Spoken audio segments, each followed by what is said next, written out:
అందరికీ నమస్కారం. ఈరోజు మొదటి సంవత్సరంలో మొదటి semester degree first year first semester చెందినటువంటి విద్యార్థుల కోసం 'సంవరణుడి తపస్సు' అనేటువంటి పాఠ్యభాగాన్ని ఈరోజు మనం ఈ 40 నిమిషాల పాటు చెప్పుకునే ప్రయత్నం చేద్దాం. తపతీ సంవరణోపాఖ్యానం నుంచి లేదా తపతీ సంవరణము అనేటువంటి ప్రబంధ కావ్యం నుంచి గ్రహించబడినటువంటిది. కేవలం 20 పద్యాలే మన సిలబస్‌లో ఉన్నవి. కానీ విశేషాంశాలు అందులో చెప్పుకోదగినటువంటి విశేషాంశాలు ఎన్నో కూడా ఉన్నవి. అవన్నిటిని మీకు హ్మ్. ఒక పీపీటీ ద్వారా చూస్తే మీ మనసుల్లో గుర్తుండిపోయేలాగా ఒక పీపీటీతో చెప్పే ప్రయత్నం చేస్తాను. మీరందరూ ఒకసారి అర్థం కాకపోతే ఒక్కోసారి ఆహ్, మళ్ళీ వినాలని అనిపిస్తే మీరు మరొకసారి పీపీటీని, వీడియోని మరొకసారి వినేటందుకు ప్రయత్నం చేయండి. మనం ఎంకేఆర్ ప్రభుత్వ డిగ్రీ కళాశాల తెలుగు శాఖ నుంచి మనం దూర విద్యా కార్యక్రమాలు అందిస్తున్నాం. నా పర్సనల్ యూట్యూబ్ ఛానల్ విశ్వవిద్యాలయం ద్వారా ఈ పాఠ్యభాగాన్ని మీకిప్పుడు అందించబోతున్నాను. ఒకసారి మనం సంవరణుడి తపస్సు. ఇది మన సాహితీ మంజీరాలో ఉన్నటువంటిది. నేను జల్దా విశ్వనాథ్ కుమార్, ఎంకేఆర్ ప్రభుత్వ డిగ్రీ కళాశాల తెలుగు. దానికి సంబంధించిన సంవరణుడికి తపస్సుకి తపతికి మొదటిసారి కలిసిన సందర్భంలో కనబడినటువంటి ఒక దృశ్యంగా దీన్ని మనం చెప్పుకోవచ్చు. తపతీ సంవరణం మనం ఏ కావ్యం గురించి, ఏ ప్రబంధం గురించి మాట్లాడుతున్నామో ఆ ప్రబంధం అది అద్దంకి గంగాధరుడు రాసింది. మనకు ఇప్పుడు తెలంగాణ సాహిత్య అకాడమీ చేస్తున్నటువంటి గొప్ప పనులేంటంటే, మనకు ఇంతవరకు అందుబాటులో లేనటువంటి మన తెలంగాణ కావ్యాలని మళ్ళీ అందుబాటులోకి తీసుకొచ్చే ప్రయత్నం చేస్తున్నది. చాలా హర్షించదగినటువంటి పరిణామం. మీకది తెలంగాణ సాహిత్య అకాడమీ లేపోతే మన రవీంద్ర భారతిలోకెళ్తే మీకు లభిస్తుంది. మంచి పుస్తకం చదవండి. సంవరణుడి తపస్సు. అద్దంకి గంగాధరుడు రాసినటువంటిది అని చెప్పాను. అద్దంకి గంగాధరుడు మల్కిభరాముడిగా ప్రసిద్ధికెక్కినటువంటి గోల్కొండ ప్రభువు ఇబ్రహీం పేరు గుర్తుపెట్టుకోండి. కుతుబ్ షాహీలు ఎంతో మంది ఉంటారు. 7, 8 మంది దాకా మనకు కనబడతారు. ఇబ్రహీం అనే పేరు గుర్తుపెట్టుకోండి. ఇబ్రహీం కుతుబ్ షాహీ ఆస్థాన కవి మన అద్దంకి గంగాధరుడు. అద్దంకి అన్నది మరి ఇంటి పేరు అద్దంకి గంగాధరుడు. ఈ తపతీ సంవరణోపాఖ్యానం అనేటువంటి ప్రబంధ కావ్యాన్ని, ప్రబంధం అంటే ఏంటో కూడా మనం చెప్పుకోవాలి. ఈ ప్రబంధ కావ్యాన్ని ఇబ్రహీం కులీ కుతుబ్ షాకి ఇచ్చి అంకితం ఇయ్యడం జరిగింది. ఇతన్ని మల్కిభరాముడు లేదా ఇభరాముడు అని చెప్పి కవులు కీర్తించడం జరిగింది. సాంప్రదాయంగా వస్తున్నటువంటి అరబ్బీ పార్షిక కవులతో పాటు తెలుగు కవులను కూడా ఇతడు పోషించడం జరిగింది. అంటే బహుభాషలకు చెందినటువంటి కవులను పోషించారు మన మల్కిభరాముడిగా పేరు పొందిన ఇబ్రహీం కులీ కుతుబ్ షా. ఇబ్రహీం కుతుబ్ షా కాలంలో అద్దంకి గంగాధరుడు ఆస్థాన కవిగా ఉన్నాడు. ఇతడు తపతీ సంవరణోపాఖ్యానం అనే కావ్యం రచించి ఇబ్రహీంకు అంకితం ఇచ్చాడు అని చెప్తున్నాం. అయితే ఇది మహ్మదీయ సుల్తానుకు అంకితం ఇవ్వబడినటువంటి మొట్టమొదటి కావ్యము అని ఇప్పటి వరకు లభించిన వాటిలలో ఒక ముస్లిం సుల్తానుకు, మహ్మదీయ సుల్తాన్కు అంకితం ఇవ్వబడినటువంటి మొట్టమొదటి కావ్యం తపతీ సంవరణము అని చెప్పి దాని రచయిత గంగాధరుడు అని చెప్పి మీరు గుర్తుంచుకోండి.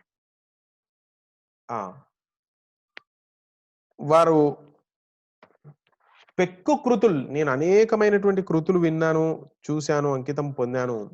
పెక్కు కృతుల్ చమత్కృతుల్ పెంపు గనందితిగాని నీదు సమ్యక్ కృతి కన్యపై గల మమత్వము వర్తిలదందు. నాకు ఎందుకో గాని నీ కావ్య కన్యక మీద నాకు అంతగా ఎంతో మమకారం ఉంది. ఎన్నో చమత్కృతులు కలిగినటువంటి కావ్యాలను నాకు అంకితం ఇచ్చారు. అయినా కూడా నీ కావ్య కన్నిక పైన నాకు మనస్సుంది అని చెప్పి, ఎందుకంటే గోపికలు ఎంతో మంది ఉన్నా కూడా రాధ మీదనే శౌరికి, శ్రీకృష్ణుడికి ఎక్కువ ప్రేమ ఉంటుందంటారు కదా! అలా ఎన్నో కావ్యాలను పొందినా కూడా నాకు నీ కావ్యం మీదనే నాకు ఎక్కువగా ప్రేమ ఉంది. కావున అట్లుగావున భారతాఖ్యానమందు గలుగు తాపత్య చరిత్రంబు, తాపత్య చరిత్రంబు. తాపత్యం, తాపతి అంటే తపతి యొక్క చరిత్రంబు. ఘనత నరసి దాని యొక్క గొప్పతనాన్ని తెలుసుకొని వివిధ శృంగార మహిమల విస్తరించి కబ్బమొనరింపు మున్న పేర కవివరణ్యాం. ఈ కబ్బము అంటే కవిత్వము అని, ఒనరింపుము నా పేర కవి వరేణ్య. కవుల్లో గొప్పవాడైనటువంటి వాడా, వివిధ శృంగార రసాలు కలిపినటువంటి కావ్యంగా దీన్ని తీసుకొనిరా అని చెప్పి. ఎందుకంటే శౌరికి, శ్రీకృష్ణునికి గోపికల ఎంతో మంది ఉన్నా కూడా రాధ మీద ఎక్కువగా ప్రేమ ఉన్నట్లుగా నాకు ఎన్నో సత్కృతులు, పెక్కు కృతులు, చమత్కృతులు నేను అంకితంగా పొందినా కూడా నీ నీ యొక్క కావ్య కన్యక మీదనే నాకు అమితమైనటువంటి ప్రేమ ఉంటుంది అని చెప్పి అతనన్నాడు. ఆయనను ఉద్దేశించి అతని కోరిక మేరకు, కృతిపతి యొక్క కోరిక మేరకు ఇది రాయడం జరిగింది. ఆయన కుతుబ్ షాహీ వంశంలో మనకు అనేకమైనటువంటి రాజులు వరుసగా ఉన్నారు. మీకు పేర్లు చూపిస్తున్నాను. దాంట్లో ఇబ్రహీం కులీ కుతుబ్ షా 4వ వాడు, ప్రఖ్యాతంగా 3వ వాడు అని చెప్పవచ్చు. ఆ 3వ వాడుగా ఇబ్రహీం కులీ కుతుబ్ షా మనం చెప్పుకోవచ్చు. అంతకుముందు జంషిద్ కులీ ఏం చేస్తాడంటే తన సోదరులందరినీ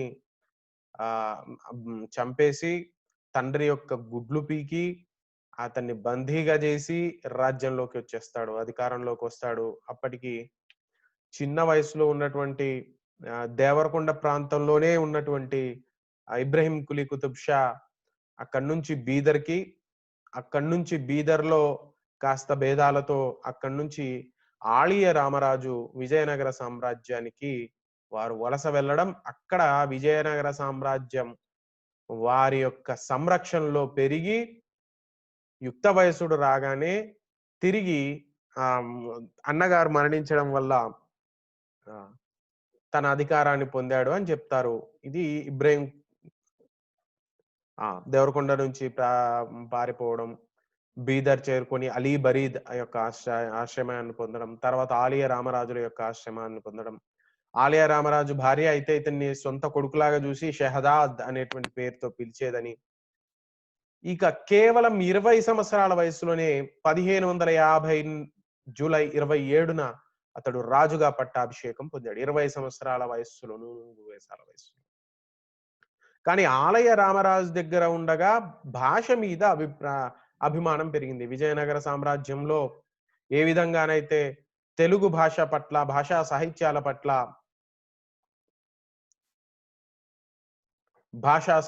పట్ల, అత్యధికమైనటువంటి ప్రేమను కలపరిచారో విజయనగర సామ్రాజ్యం, అలా వీరి యొక్క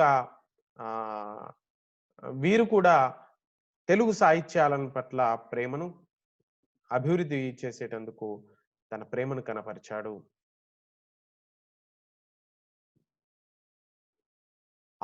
అయితే ఇతని మీద ఉన్నటువంటి ఒక తల్లికోట యుద్ధంలో ఆశ్రయం ఇచ్చినటువంటి ఆలియ రామరాజుని స్వయంగా సంహరించినట్టుగా ఇతని మీద ఒక అభాండం ఉంది. అలాగే ప్రజా సంక్షేమం మీద అత్యధిక శ్రద్ధ కనపరిచాడని, గోల్కొండ కోటను దృఢపరిచాడని, తన అల్లుడు హుస్సేన్ వలీ ఖాన్ పేరు మీద హుస్సేన్ సాగర్ కట్టించాడని, ఇబ్రహీం బాగ్ అనేటువంటి తోటను అభివృద్ధి చేశాడని, షియా మతస్థుడైనప్పటికీ కూడా మత సామరస్యాన్ని పాటించాడని, భాగీరథి అనేటువంటి తెలుగు వనితను వివాహం ఆడాడని, 1580 ప్రాంతంలో మరణించాడని ఇతని గురించి మనం స్థూలంగా చెప్పుకోవాలి. ఇబ్రహీం కులీ కుతుబ్ షా. అయితే అనేకమైనటువంటి కవులకు ఆశ్రయం ఇచ్చాడని చెప్పుకున్నాం కదా. అందులో గొప్ప వాళ్ళు సింగనాచార్యుడు, మరింగంటి సింగనాచార్యులు, అద్దంకి గంగాధరుడు, కందుకూరి రుద్రకవి, వీరు ముఖ్యులు. కందుకూరి రుద్రకవి నిరంకుశోపాఖ్యానం అనేటువంటి శృంగార కావ్యాన్ని రాశాడు. కందుకూరు సొంత గ్రామం. కందుకూరు సోమేశ్వర స్వామికి అంకితం ఇచ్చడం జరిగింది. రుద్రకవి రాసినటువంటి సుగ్రీవ విజయం తొలి యక్షగానం. తెలుగులో మొట్టమొదటి యక్షగానంగా అనేక మంది అంగీకరించినటువంటిది సుగ్రీవ విజయం, కందుకూరి రుద్రకవి. ఇతరు మన ఇబ్రహీం కుతుబ్ షా, కులీ కుతుబ్ షా ఆశ్రమంలో ఉన్నాడు అని చెప్పి. అలాగే కందుకూరు జనార్ద స్వామికి అంకితం ఇచ్చాడు. అతని రచనలన్నీ కూడా. మరొక రచన తెలుగులో మొట్టమొదటి అష్టకం ఎవరు రాశారు అని అంటే కందుకూరి రుద్రకవే జనార్దనాష్టకం రాశాడు. కాబట్టి ఒక అష్టకము, ఒక ఈ ఒక యక్షగానము 2 కూడా పుట్టాయి ఇబ్రహీం కులీ కుతుబ్ షా ఆస్థాన కవి అయినటువంటి కందుకూరి రుద్రకవి ద్వారా అని చెప్పి చెప్పుకోవచ్చు. అతనికి చింతపాలెం అనేటువంటి అగ్రహారాన్ని ఇచ్చాడని చెప్తారు. ఇక మరొక కవి మరింగంటి సింగనాచార్యుడు దశరథ రాజనందన చరిత్ర, శుద్ధాంధ్ర నిరోష్ట్య సీతా కళ్యాణం అనేటువంటి 2 కావ్యాలను రచించాడు. అలాగే మరొక కవి కృష్ణయామాత్యుడు రాజనీతి రత్నాకరం అనే పేరుతోటి వైష్ణవ ప్రబంధంగా పంచతంత్రాన్ని తెలుగులోకి రాయడం జరిగింది. రాజనీతి రత్నాకరం అనే పేరుతోటి. ఇప్పుడు కందుకూరు రుద్రకవి, మరింగంటి సింగనాచార్యులు, కృష్ణయామాత్యుడు వీరి ముగ్గురు కూడా ఇబ్రహీం కులీ కుతుబ్ షా స్థానంలోనే ఉన్నారని చెప్పొచ్చు. మరొక ప్రముఖ కవి పొన్నెగంటి తెలగన లేదా తెలగన్న అంటారు. అచ్చ తెలుగు కావ్యం, తెలుగులో అచ్చ తెలుగు పదాలతో రాయబడినటువంటి కావ్యం యయాతి చరిత్ర 1520 నుంచి 1600 ప్రాంతంలో రాశాడు. పఠాన్ చెరువు లేదా పొటం చెరువు, పొట్ల చెరువు అనేటువంటి గ్రామంలో ఇతడు ఉన్నాడు. ఇతడు గోల్కొండ సామ్రాజ్యాన్ని పరిపాలించిన ఇబ్రహీం కుతుబ్ షా యొక్క అమీన్ అంటే అధికారి అమీన్ ఖాన్ కి ఇతడు తన యయాతి చరిత్ర తొలి అచ్చ తెలుగు కావ్యం దాన్ని అంకితం ఇచ్చాడు అమీన్ ఖాన్ కి. అమీన్ ఖాన్ ఎవరి దగ్గర ఉన్నాడంటే ఇబ్రహీం కుతుబ్ షా దగ్గర ఉన్నాడని చెప్పొచ్చు. తెలుగు అన్ననే తెలగన్న అయిపోయిందని ఎం రంగకృష్ణమాచార్యులు వారు ప్రతిపాదించారు. సరే, మరి అద్దంకి గంగాధరుడు, కందుకూరి రుద్రకవి, మరింగంటి సింగరాచార్యుడు, తర్వాత కృష్ణమాచార్యులు, తర్వాత పొన్నెగంటి తెలగన్న ఇలా 4 ముఖ్యమైనటువంటి కవులు ఉన్నారని చెప్పాము. ఈ తపతీ సంవరణోపాఖ్యానం ప్రబంధం అంటున్నాం. మరి ప్రబంధం అంటే ఏంటో ఒకసారి మనం స్మరించుకుందాం. చాలా స్థూలంగా మాట్లాడుకుందాం. ప్రబంధం అంటే కావ్యం అనేటువంటి అర్థంలోనే వాడాడు తిక్కన. ప్రబంధ మండలి తన 15 పర్వాలను భారతంలో అత్యధిక పర్వాలను రాశాడు తిక్కన. ఆయన ప్రబంధ మండలి అని కావ్యము అనేటువంటి దృష్టితోటే వాడాడు. ప్రబంధ పరమేశ్వరుడు అనేటువంటి బిరుదు కూడా అతనికి ఉంది. అది ప్రక్రియాపదమైనటువంటి పదమే గాని మరొక భేదం లేదు అని అప్పటికి చెప్పొచ్చు. నన్నచోడుడు అష్టాదశ వర్ణనలోనూ పేర్కొన్నాడు. కుమార సంభవంలో అనేకమైనటువంటి వర్ణనలు చేశాడు. అంటే అష్టాదశ వర్ణనలు చేసిన వాళ్ళల్లో నన్నచోడుడు ఉన్నాడు, శ్రీనాథుడు ఉన్నాడు, పిల్లల మర్రి పినని వీరభద్రుడు ఉన్నాడు. వీరు ముగ్గురు కూడా అష్టాదశ వర్ణనలు చేశారు. అష్టాదశ వర్ణనలు ఉన్న కావ్యాన్ని మనం ప్రబంధమనాలి అని ఒక నియమం. మరి ఆ నియమం ప్రకారం కుమార సంభవం కావాలి, పిల్లల మరి పినవీరభద్రుడు రాసినటువంటి కావ్యము, శ్రీనాథుడు రాసినటువంటి కావ్యాలు కూడా ప్రబంధాలు కావాలి. కానీ పూర్తి లక్షణాలు వాటికి లేవు. అందువల్ల వాటిని ప్రబంధాలు అనలేదు అని చెప్పాను. మరి ఏది ప్రబంధం అన్నారు? మొట్టమొదటి ప్రబంధం మనుచరిత్రే. అది శ్రీకృష్ణదేవరాయల యుగమే, 16వ శతాబ్దమే. 16వ శతాబ్దంలో మనుచరిత్ర, దాని తర్వాత మనుచరిత్రను మించిన కవిత్వం రాసినారు అని చెప్పబడే వసు చరిత్ర, తర్వాత పాండురంగ మహాత్మ్యము, తర్వాత కళాపూర్ణోదయము, పింగళి సూర్యను రాసినటువంటి కళాపూర్ణోదయము, చేమకూర వెంకట కవి రాసినటువంటి విజయ విలాసము లాంటివన్నీ కూడా ప్రబంధాలకు మంచి ఉదాహరణలుగా 16వ శతాబ్దంలో వచ్చినటువంటి ఉత్కృష్టమైనటువంటి ప్రబంధాలుగా మనం చెప్పవచ్చు. ప్రతాపరుద్రీయంలో ప్రబంధం నందు ఉండాల్సినటువంటి అష్టాదశ వర్ణనలు ఇవి అని చెప్పి ఒక 18 వర్ణనలు పేరు చెప్పారు. నగరము, సముద్రము, శైలము, పర్వతాలు అన్నమాట. ఋతువు, చంద్రోదయము, సూర్యోదయము, ఉద్యానవనము, సలిల క్రీడ, జలక్రీడలు, మధుపానము, రథోత్సవము, విప్రలంబము, వివాహము, కుమారోదయము, మంత్రము, ద్యూతము, ప్రయాణము, యుద్ధము, అలాగే నాయకాభ్యుదయము. ఇవి 18 రకాల వర్ణనలు ఉండాలి. అంటే వస్తువు చిన్నదైనా కూడా వర్ణనలు పెద్దగా ఎక్కువగా ఉండి కావ్యం విస్తృతం అవుతూ ఉండడాన్ని మనం గమనించవచ్చు. ఈ కావ్యాలంకార చూడమని ప్రకారం చతుర్విధ నాయకులు ఏ విధంగా ఉండాలి, శృంగార నాయకులు ఏ విధంగా ఉండాలి, నాయక సహాయకులు ఏ విధంగా ఉండాలి, నాయిక ఏ విధంగా ఉండాలి, అంటే కథానాయిక హీరోయిన్ ఏ విధంగా ఉండాలి, హీరో ఏ విధంగా ఉండాలని కొన్ని కావ్యాలంకార చూడమనిలో చెప్పడం జరిగింది. ఆ ప్రకారం ఉంటేనే మనం అనాలి అని చెప్పి ప్రబంధం అనాలి అనేటువంటి మాటను వాడు చెప్పడం జరిగింది. తర్వాత పింగళి లక్ష్మీకాంతం గారు ఏకనాయక ఆశ్రయత్వము అంటే ఒకటే నాయకుడు ఉండాలి, వస్వైక్యం ఉండాలి, అంటే ఒకే కథ ఉండాలి, 2-3 కథలు ఉండొద్దు, అలాగే అష్టాదశ వర్ణనలు ఉండాలి, ఆలంకారిక శైలి ఉండాలి, స్వతంత్ర రచన ఉండాలి. ఈ 4-5 లక్షణాలు చెప్పారు. ఏకనాయక ఆశ్రయత్వము, వస్వైక్యము, అష్టాదశ వర్ణనలు, ఆలంకారిక శైలి, శృంగారం ప్రధానమైనటువంటి రసము, స్వతంత్ర రచనలై ఉండాలి. 16వ శతాబ్దంలో ఉన్న వాటికన్నిటికీ కూడా ఈ లక్షణాలు ఉన్నాయి కాబట్టి 16వ శతాబ్దాన్ని ప్రబంధ యుగం అనాలి అని చెప్పి పింగళి లక్ష్మీకాంతం గారు చెప్పారు. అలాగే కాకర్ల వెంకట నరసింహం గారు కూడా ఇంచుమించుగా అలాంటి ప్రతిపాదన చేశారు. కథైక్యము, అష్టాదశ వర్ణనలు, శృంగార రస ప్రధానము, ఆలంకారికమైనటువంటి సాంకేతికములు, అలాగే విస్తృతి గల ఇతివృత్తం చాలా విస్తృతంగా ఉండాలి అని చెప్పేసి అతడు చెప్పడం జరిగింది. ఇక దివాకర్ల వెంకటావధారి గారు మూడు లక్షణాలను చెప్పారు. ధీరోద్దాత్త నాయకుడు మంచి ధీరోద్దాత్తుడై ఉండాలి, శృంగార రసం ఉండాలి, పంచమాశ్వాస పరిమితంగా ఉండాలి, 5 అశ్వాసాలు ఉండాలి అని చెప్పేసి అన్నారు. డాక్టర్ సి నారాయణ రెడ్డి గారు ఒకటి ఏమన్నారంటే తృతీయ పురుషార్థము అంటే కామానికి చెందినటువంటి అలాగే కథానాయకుడి వివాహానికి సంబంధించినటువంటి కథే ఉండాలి, శృంగారం ప్రధాన రసమై ఉండాలి, వర్ణన బాహుళ్యం అంటే అష్టాదశ వర్ణనలు లాగా ఉండాలి, రీతి ప్రాధాన్యం చెప్పే విధానం చాలా ప్రాధాన్యతగా ఉండాలి అని చెప్పేసి 4 ముఖ్య లక్షణాలు చెప్పారు. వేల్చేరు నారాయణరావు గారు పురాణమేమో కథన మార్గం అయితే ప్రబంధమేమో వర్ణన మార్గం అని చెప్పేసి రెండింటిని పోల్చడం జరిగింది. ప్రబంధానికి పురాణానికి ఉన్నటువంటి తేడా వర్ణనే, కథనము వర్ణన ఈ రెండిట్లలో ఉంది. ఒకటి ఎక్కువైతే ఒకటి తక్కువైతే, ఒకటి తక్కువైతే ఒకటి ఎక్కువైతే. ఇదా పురాణానికి ప్రబంధానికి పోలిక చెప్పినటువంటి వాడు వేల్చేరు నారాయణరావు. ఇది ప్రబంధం యొక్క లక్షణాలు మనం మాట్లాడుకున్నాం ఇంతసేపు.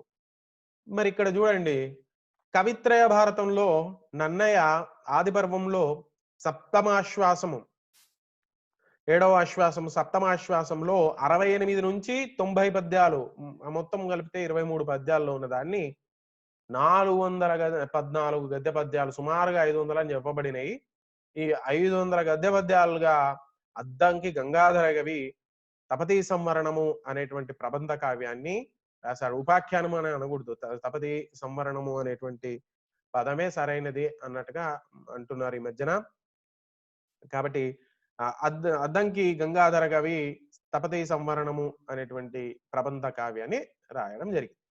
అయితే పారిజాత అపహరణంలో శ్రీకృష్ణదేవరాయుడి యొక్క ప్రేమ కథ సూచన చేయబడిందని అంటున్నట్లుగా ఈ ప్రబంధంలో తపతీ సంవరణోపాఖ్యానంలో మల్కిభరామరైనటువంటి ఇబ్రహీం కులీ కుతుబ్ షా భాగీరథి యొక్క ప్రేమ కథను ఇందులో చెప్పారు. ప్రధాన కథకు ఇది ఒక ప్రతీకలాగా సూచితమైంది అని చెప్పేసి భావిస్తున్నారు. మీకు తెలుసు భట్టుమూర్తి వసు చరిత్ర రాశాడు, తర్వాత రామరాజభూషణుడు అనేటువంటి పేరు పొందాడు. తిరుమల రాయలకు 1580లో దీన్ని అంకితం ఇచ్చినట్లుగా తెలుస్తుంది. ఆ తర్వాత దాని ప్రభావం ఎటువంటి ప్రభావం అంటే వసు చరిత్రను చూసిన తర్వాత వసు చరిత్రలాగా వర్ణనలు రాయాలి, శృంగారపరమైనటువంటిది కావ్యాలు రాయాలి అనేటువంటి ప్రభావం చాలా ఎక్కువగా కవుల మీద పడింది. అందువల్ల విజయ విలాసంలో కావచ్చు చేమకుర వెంకట కవి, అలాగే జటప్రోలు సంస్థానాధిపతి అయినటువంటి సురవి మాధవరాయలు చంద్రికా పరిణయము మీద కూడా దీని ప్రభావం ఉంది అని చెప్పొచ్చు. తర్వాత దీని ప్రభావంతోటి వసు చరిత్ర ప్రభావంతో అనేకమైనటువంటి కావ్యాలు కూడా వచ్చాయి అని చెప్పి మనం అనవచ్చు. దీని మీద కూడా వసు చరిత్ర ప్రభావం ఉంది అని కొందరంటే, లేదు అని ఇప్పుడు ఈ మధ్య కాలంలో నిరూపించబడుతుంది. అయితే భారతంలో ఉన్నటువంటి దమయంతి, నల దమయంతుల కథ అని అంటాం, నలోపాఖ్యానం అని చెప్తాం, హంస దౌత్యము అని చెప్తాం. దాని నుంచి ఇది ప్రేరణ పొందింది అని చెప్పాను, అందుకే స్టార్ గుర్తుపెడతాయండి. ఆ నలోపాఖ్యానం, భారతంలో ఉన్నటువంటి నలోపాఖ్యానం, దమయంతి నలదమయంతుల కథను, దాంట్లో ఉన్నటువంటి హంస దౌత్యము దీంట్లో ప్రేరణగా తీసుకొనబడింది అని చెప్పి మనం చెప్పొచ్చు. అయితే ప్రభావతి ప్రద్యుమ్నము 1560లో వచ్చినటువంటి ప్రభావతి ప్రద్యుమ్నము యొక్క దాంట్లో ఉన్నట్టుగా చిలక రాయబారము దాని యొక్క ప్రభావం దీని మీద లేదు అని చెప్పి పరిశోధకులు తేల్చడం జరిగింది. కందుకూరి వీరేశలింగం గారు దీనిలో వసు చరిత్ర ఛాయలున్నాయి అని అంటే, డాక్టర్ కొర్లపాటి శ్రీరామమూర్తి గారు దీని ఏకంగా పిల్ల వసు చరిత్ర అన్నారు. నాయకరాజుల యుగంలో అంటే ప్రబంధ యుగం తర్వాత వచ్చినటువంటి యుగంలో మధుర లాంటి ప్రాంతాల్లో నాయకరాజుల యొక్క కాలం వచ్చింది. ఆ కాలంలో దాన్ని అంధ అనుసరణలు ఎక్కువగా తీసుకున్నారు. గుడ్డి అనుసరణలు, వేల శృంగారం అంటే విపరీతమైనటువంటి శృంగార భరితమైనటువంటి కావ్యాలు రాయడం జరిగింది. అనేకమైనటువంటి విజ్ఞాన శాస్త్ర పరిజ్ఞానమైనటువంటి గ్రంథాలు కూడా ఆ యుగంలో వచ్చినప్పటికీ కూడా విపరీతమైనటువంటి శృంగార ప్రబంధాలు ఆ యుగంలో వచ్చాయి. కారణం వసు చరిత్ర, దాని నుంచి పొందినటువంటి ప్రేరణ అని చెప్పి అంటారు. డాక్టర్ సుంకిరెడ్డి నారాయణ రెడ్డి కావచ్చు, నారాయణ రెడ్డి గారు తెలంగాణ సాహిత్య చరిత్రను ఈ మధ్య కాలంలో ఉద్యమ కాలంలో దాన్ని సమీక్ష పునర్నిర్మాణం చేస్తూ 2 పుస్తకాలు తీసుకొని వచ్చారు. మంచి పుస్తకాలు, అవి తప్పకుండా చదవాల్సింది. తెలంగాణ విద్యార్థి అందరూ కూడా, తెలంగాణ విద్యార్థిగా తెలుగు విద్యార్థులందరూ కూడా దాన్ని చదవాలి. ప్రాచీనమైనటువంటి సాహిత్య చరిత్ర, ఆధునిక సాహిత్య చరిత్ర 2 వచ్చాయి. అలాగే ఉద్యమ చరిత్రలో భాగంగా వచ్చినటువంటి కవితలు కూడా వచ్చాయి. వాటినన్నిటిని మనం చదువుకోవాల్సినటువంటి అవసరం ఉంది. మన చరిత్రను మనం తెలుసుకోవాల్సినటువంటి అవసరం ఉంది. తెలంగాణ సాహిత్య చరిత్రను పునర్నిర్మాణం చేస్తూ తపతీ సంవరణోపాఖ్యానంని మొట్టమొదటి ప్రబంధమని, తెలంగాణ ప్రాంతానికి చెందినటువంటి ప్రధానమైనటువంటి కావ్యమని, మొట్టమొదటి ప్రబంధం అని చెప్పేసి దాని మీద వసు చరిత్ర ప్రభావం ఉందనడం సరైనది కాదు. అది అసలు వసు చరిత్ర కంటే ముందే ప్రణాళికీకరించుకోబడింది. 1550 నుంచి 65 ప్రాంతాల్లోనే దీని నిర్ణయం జరిగింది, దీని రచన జరిగింది అని చెప్పేసి వారి వాదన వినిపించడం జరిగింది. మరి అద్దంకి గంగాధర కవి మూలంలో ఉన్నటువంటి కథను పెంచి పరిపోషించాడని చెప్పాము. మరి ఏమేమి కల్పనలు చేశారు అని చెప్పేటందుకు నేను మీకు ఇందాకనే చెప్పాను, ఈ పుస్తకంలోని ఆధారంగా చేసుకొని నేను మాట్లాడుతున్నాను. దాంట్లో చిలుక రాయబారము, శేన మయూరాల పోరాటము, తపతి చెలికత్తలు, తపతి యొక్క చెలికత్తలు, అరుంధతి ప్రవేశము, పెక్కు వర్ణనలు, ఇవన్నీ కూడా అద్దంకి గంగాధర కవి కల్పించినవి. యథార్థంగా మూలంలో భారతంలో లేనటువంటివి. మరి అద్దంకి గంగాధర కవి 1525 నుంచి 85 మధ్యన, 25-85 మధ్యన కాలం వాడుగా చెప్పొచ్చు. ఇతని ఏకైక కృతి తపతి సంవరణోపాఖ్యానం. ఒక్కటి రాసినా కూడా చాలా బ్రహ్మాండమైనటువంటి ప్రబంధాన్ని వారు రాయడం జరిగింది. తండ్రి వీరయామాత్యుడు, వీరింటి పేరు అద్దంకి, వీరి గురువు గారు కేదారశ్రీ. ఈ 3 వివరాలు మాత్రమే దొరుకుతున్నాయి అని చెప్పారు పరిశోధకులు. ఇప్పటి వరకు లభిస్తున్నవి అద్దంకి గంగాధర కవి గురించి ఇవి మాత్రమే లభిస్తున్నాయి అని చెప్పారు. తండ్రి వీరయామాత్యుడు, ఇంటి పేరు అద్దంకి. అలాగే గురువు గారి పేరు కేదారశ్రీ. ఈ కేదారశ్రీ వారికి దీక్షా గురువు, అలాగే విద్యా గురువు లేదా సాహిత్య గురువు అని చెప్పొచ్చు. ఈడూరు ఎల్లనార్యునికి, అద్దంకి గంగాధరకి కవికి శివదీక్షను ఇచ్చినటువంటి వాడు కేదారశ్రీ గురువు అని చెప్పి కేదారయ్య గారి గురించి మనం చెప్పుకోవచ్చు. ఆయన గురించి అద్దంకి గంగాధర కవి గద్యంలో ఏమంటాడంటే, శ్రీమద్గురు కృపా విశేష లబ్ధ సరస్వత పవిత్ర అనేటువంటి శ్రీమద్గురు కృపా విశేష లబ్ధ సరస్వత పవిత్ర అనేటువంటి అని గద్యంలో. అలాగే పద్యంలో ఏమంటాడు, కేదార శ్రీ గురువరు పాదాంభోజా జాతములకు ప్రణతి అనర్థున్ అని చెప్పి పద్యంలో, ఒకానొక పద్యంలో వారు కృత్యాదిలో పేర్కొనడం జరిగింది. ఇది కేదారశ్రీ గురించి. ఇక మహాభారతంలో 23 పద్యాల్లో ఉన్నటువంటి తపతీ సంవరణుల కథనే వివిధ శృంగార వర్ణనలతో విస్తరించి శయ్యా సౌభాగ్యంతో కూర్చినటువంటి 5 అశ్వాసాల ప్రబంధమే మన తపతీ సంవరణము. ఇది ఆనాటి సాంఘిక విశేషాలు ఇందులో ఉన్నవి. మరి సంఘము లేదా మన సమాజము కవి ప్రతిబింబించాలి. తప్పకుండా సమాజంలో ఉన్నటువంటి పరిస్థితులకు సమాధానం చెప్పగలగాలి, లేకపోతే విశేషాలని విశ్లేషించగలగాలి, ఆసక్తిగా చెప్పగలగాలి, ఉపదేశం చేయగలగాలి. ఇది ఈ కవి చేయాల్సినటువంటి ప్రధానమైనటువంటి కర్తవ్యాలు. మరి సమకాలీనటువంటి సాంఘిక విశేషాల్ని ఈ కావ్యంలో వారు చెప్పడం జరిగింది. చక్కని లోకోక్తులతో 24 రకాల వర్ణనలతో కూడుకున్నటువంటి ఆ ప్రబంధము. ఇందాక మనం అష్టాదశ అన్నాం కదా, మరి ఈ పుస్తకంలో మీకు పేజీ నెంబర్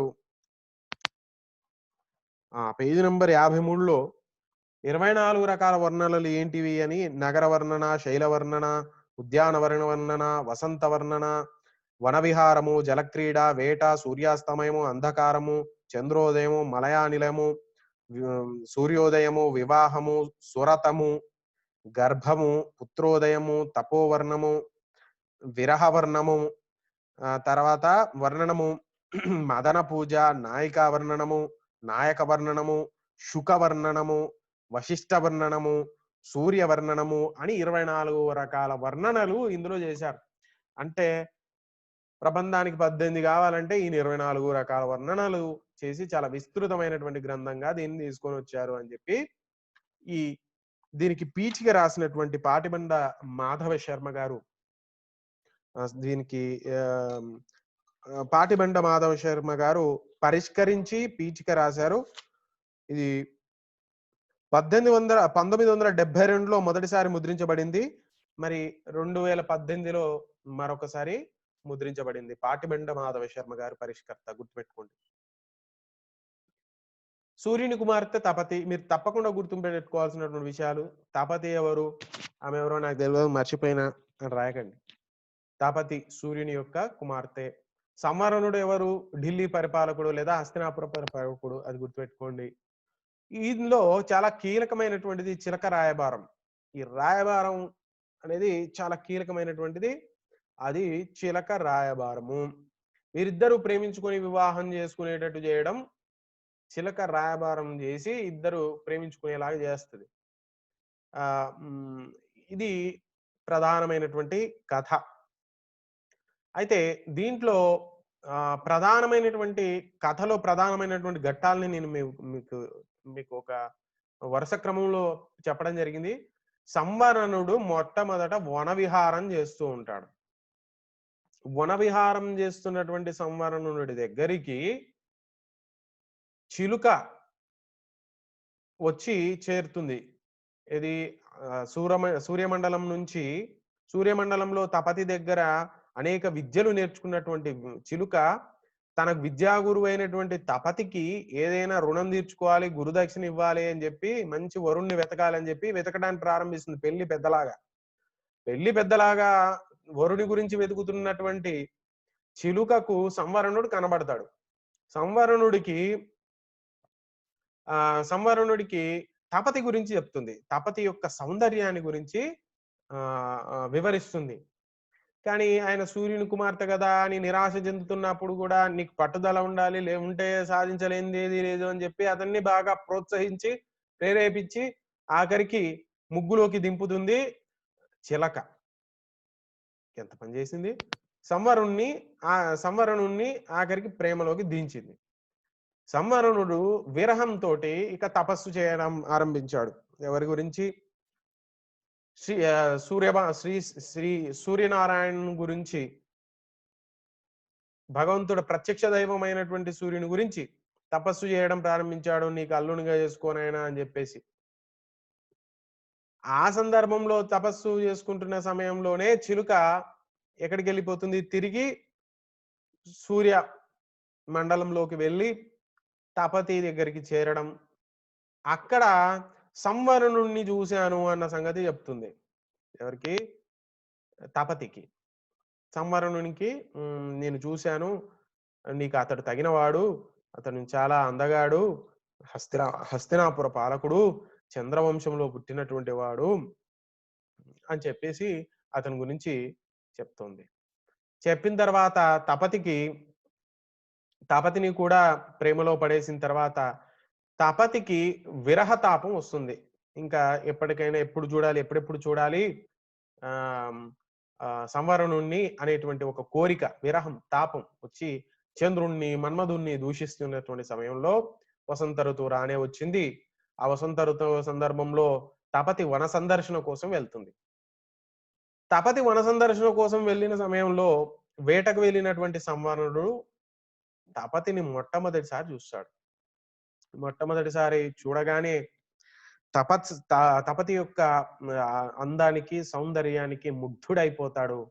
వెంటనే రాజులకు అంగీకార యోగ్యమైనది గాంధర్వ వివాహము కావున మనం గాంధర్వ పద్ధతిలో వివాహం చేసుకుందాము అనేటువంటి ఆలోచన అతనికి ఇవ్వడం జరుగుతుంది. మొదట మరి తపస్సు చేశాడు కదా, అతడు తపస్సు చేస్తూనే ఉంటాడు, తన రాజ్యభారాన్ని కూడా చేస్తుంటాడు. అది మొదటి తపస్సు. ఇది ఇక్కడ మళ్ళీ రెండో తపస్సు వస్తుంది. మీరు అనవసరంగా దానికి దీనికి మధ్యన మీరు కంగారు లేకపోతే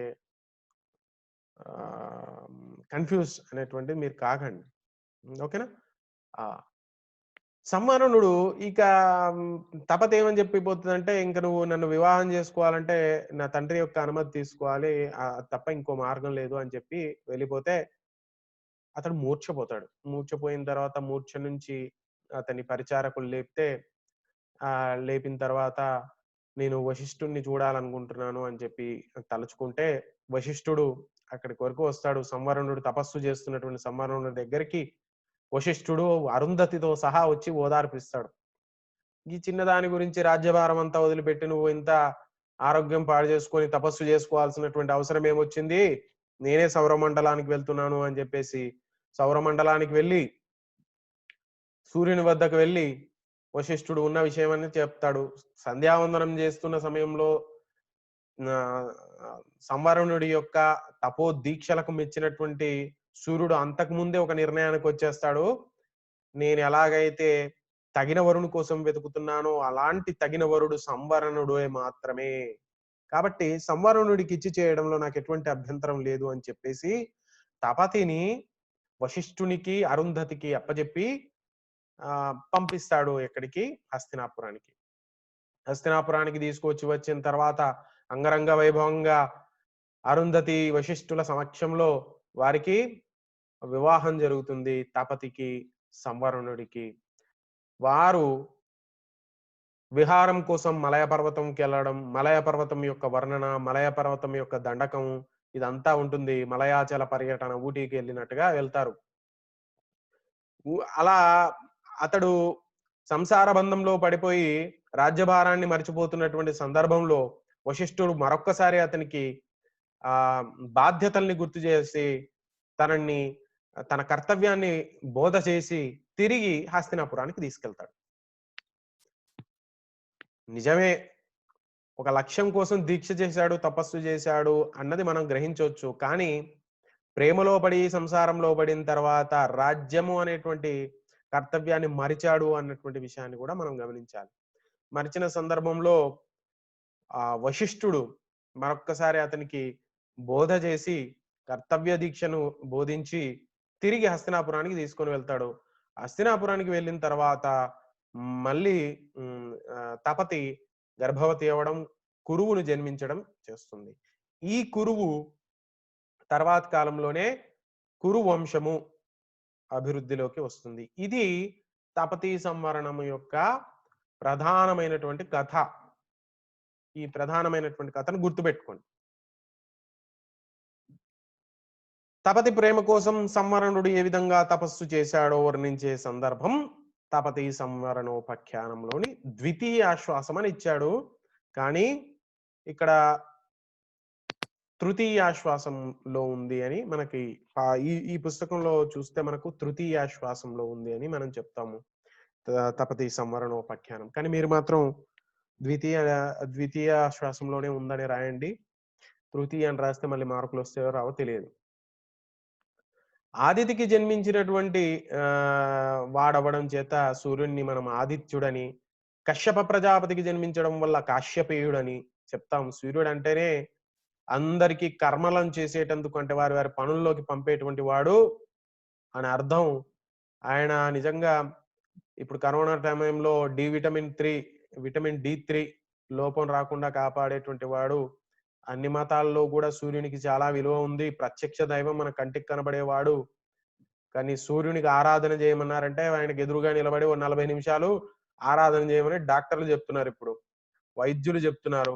కాబట్టి ఆ సూర్య భగవానుని యొక్క విశిష్టత, ఆయన గురించి పొగడ్తలు, ఆయన గురించి ప్రశంస, సంవరణుడు ఏ విధంగా తపస్సు చేశాడు, మీరు కూడా ఆ విధంగా తపస్సు చేయండి. సూర్య భగవాను గురించి మంచి ఆరోగ్యాన్ని ప్రసాదించమని తపస్సు చేయండి. విటమిన్ D3ని ఇవ్వమని తపస్సు చేయండి.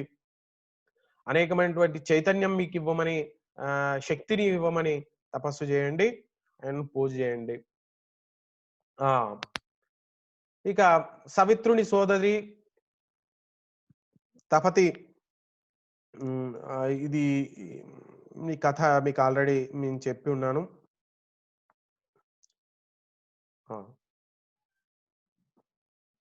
ఇదొకటి. సూర్య భగవానుని యొక్క మొదటి భార్య సంజ్ఞ అని చెప్పి, విశ్వకర్మ కుమార్తె సంజ్ఞ, వారికి కాలింది యముడు పుడతాడు. అయితే ఆ సంజ్ఞాదేవి యొక్క ఛాయగా మార్చి వస్తుంది. ఆ ఛాయకు యముడు, శనీశ్వరుడు, తపతి వీరిద్దరు కూడా జన్మించడం జరుగుతుంది. తపతి అందాల బొమ్మ, సుగుణాల ప్రోగు, అందంతో పాటు గుణము కలిగినటువంటి. అందుకోసమే పెళ్లి చేసుకుందాం రా అనగానే వెళ్ళిపోలేదు. నా యొక్క తల్లిదండ్రుల యొక్క అనుమతి కావాలి వివాహానికి, నేను నా యొక్క తండ్రి యొక్క అనుమతి పొందిన తర్వాతనే నేను వివాహం చేసుకుంటాను. నీకు గాంధర్వ వివాహం, నువ్వేం రాజు, నువ్వేమైనా చేసుకోవచ్చు, కానీ నేను మాత్రం అలా చేయను అని చెప్పేసి తన తండ్రి అనుమతి వచ్చేదాకా ఎదురు చూసింది. ఇది మనం నేర్చుకోవాలి తపతి నుంచి. ఆ తపతి యుక్త వయసు వచ్చేసరికి సూర్యుడు కుమార్తె కాబట్టి పెళ్లి చేయాలని నిశ్చయించుకున్నాడు. తగిన వరుని కోసం అన్వేషిస్తున్నాడు. ఇక మనం సంవరణం గురించి చెప్పుకోవచ్చు. అతడు చంద్రవంశంలో పుట్టిన వాడని చెప్పాము. యయాతి, లేకపోతే మతినారుడు, లేకపోతే త్రసుడు, ఇలీనుడు, దుష్యంతుడు, హస్తి మొదలగు వాళ్ళందరూ పుట్టినటువంటి వంశం ఇది. చంద్రవంశం యొక్క పటం ఇది. వంశంలో పుట్టినటువంటి వాడు అజగీయుడు లేదా అజమీలుడు అని చెప్పి, అజామిలుడు అని కూడా అంటారు. ఇతని పేరు చాలా మనకు నానా రకాలుగా వినబడుతుంది. అజామిలుడు, అజగీయుడు అనేటువంటి పేరు వినబడుతుంది తండ్రి పేరు. ఆయన కుమారుడు సంవరణుడు. సంవరణుడికి తపతికి జన్మించింది కురువు. ఆయన పేరు మీదనే కురు వంశం. భరతుని పేరు మీదుగా భరత వంశం అని, కురువు పేరు మీదుగా కురువంశం అని, భరతుని పేరు మీద అని భారతదేశం అని మనకు పేరు వచ్చింది. ఇది తెలుసు.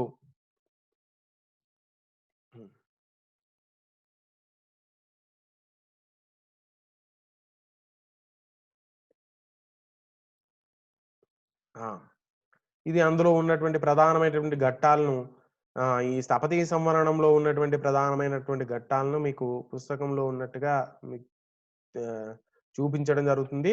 ఇక్కడ మీకు కనబడుతుంది తృతీయాశ్వాసం అని కనబడుతుంది కదా. ఈ తృతీయాశ్వాసంలో ఈ తృతీయాశ్వాసంలో ఉన్నటువంటిది సంవరుణుడు సూర్యుని గురించి తపస్సు చేయుట అన్నది. ఓకేనా?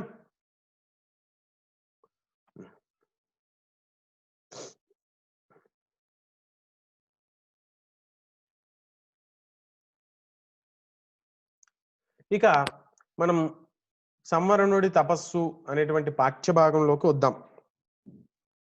మరి సూర్యుని అది చిలక రాయబారం జరిపిన తర్వాత తపతి యొక్క అందచందాలను వివరించిన తర్వాత తపతిని గురించి విరహబాధను పొందుతున్నటువంటి సంవరణుడు తపతిని గురించి సూర్యుని ప్రార్థించడం ప్రారంభించాడు.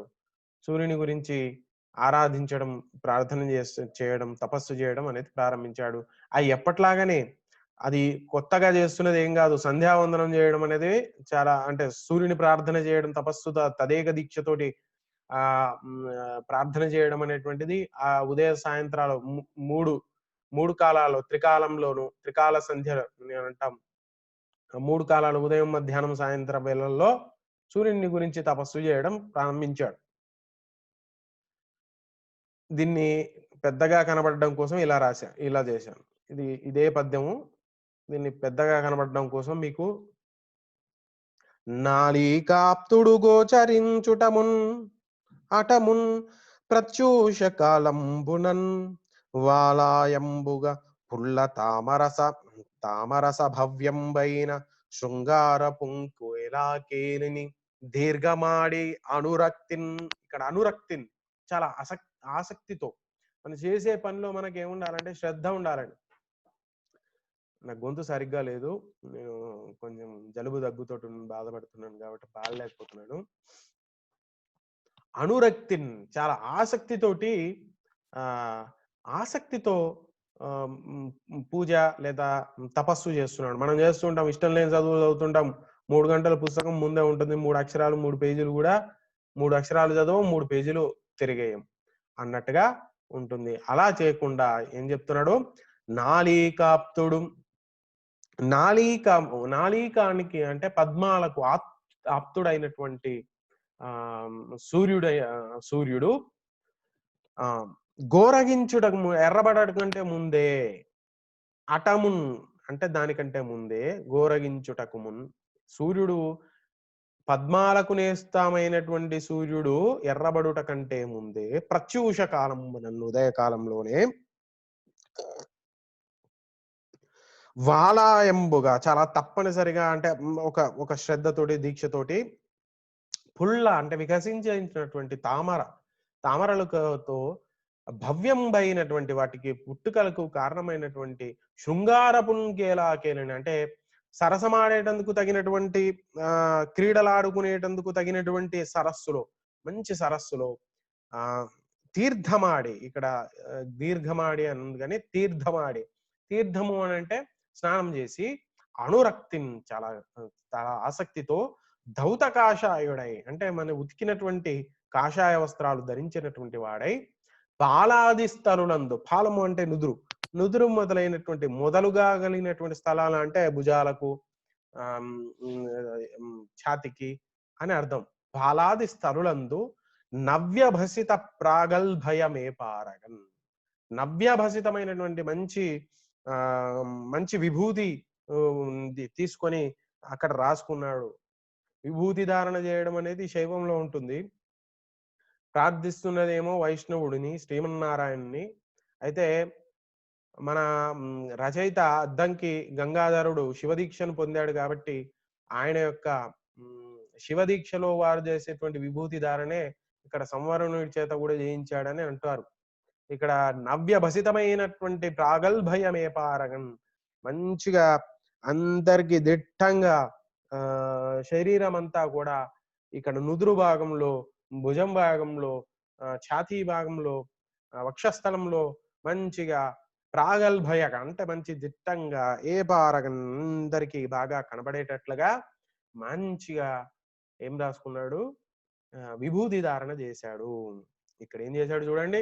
నాళీకాప్తుడు పద్మాలకు ప్రియుడైనటువంటి సూర్యుడు కనిపించట కంటే అంటే గోరగించుట అంటే ఎర్రబడే కంటే ముందుగానే ప్రత్యుష కాలంలో వాలాయంబుగా అంటే ఎప్పుడు నిత్యము చేస్తున్నట్లుగానే ఈ రోజు ఒక్కడు కొత్తగా మనం చేయలే.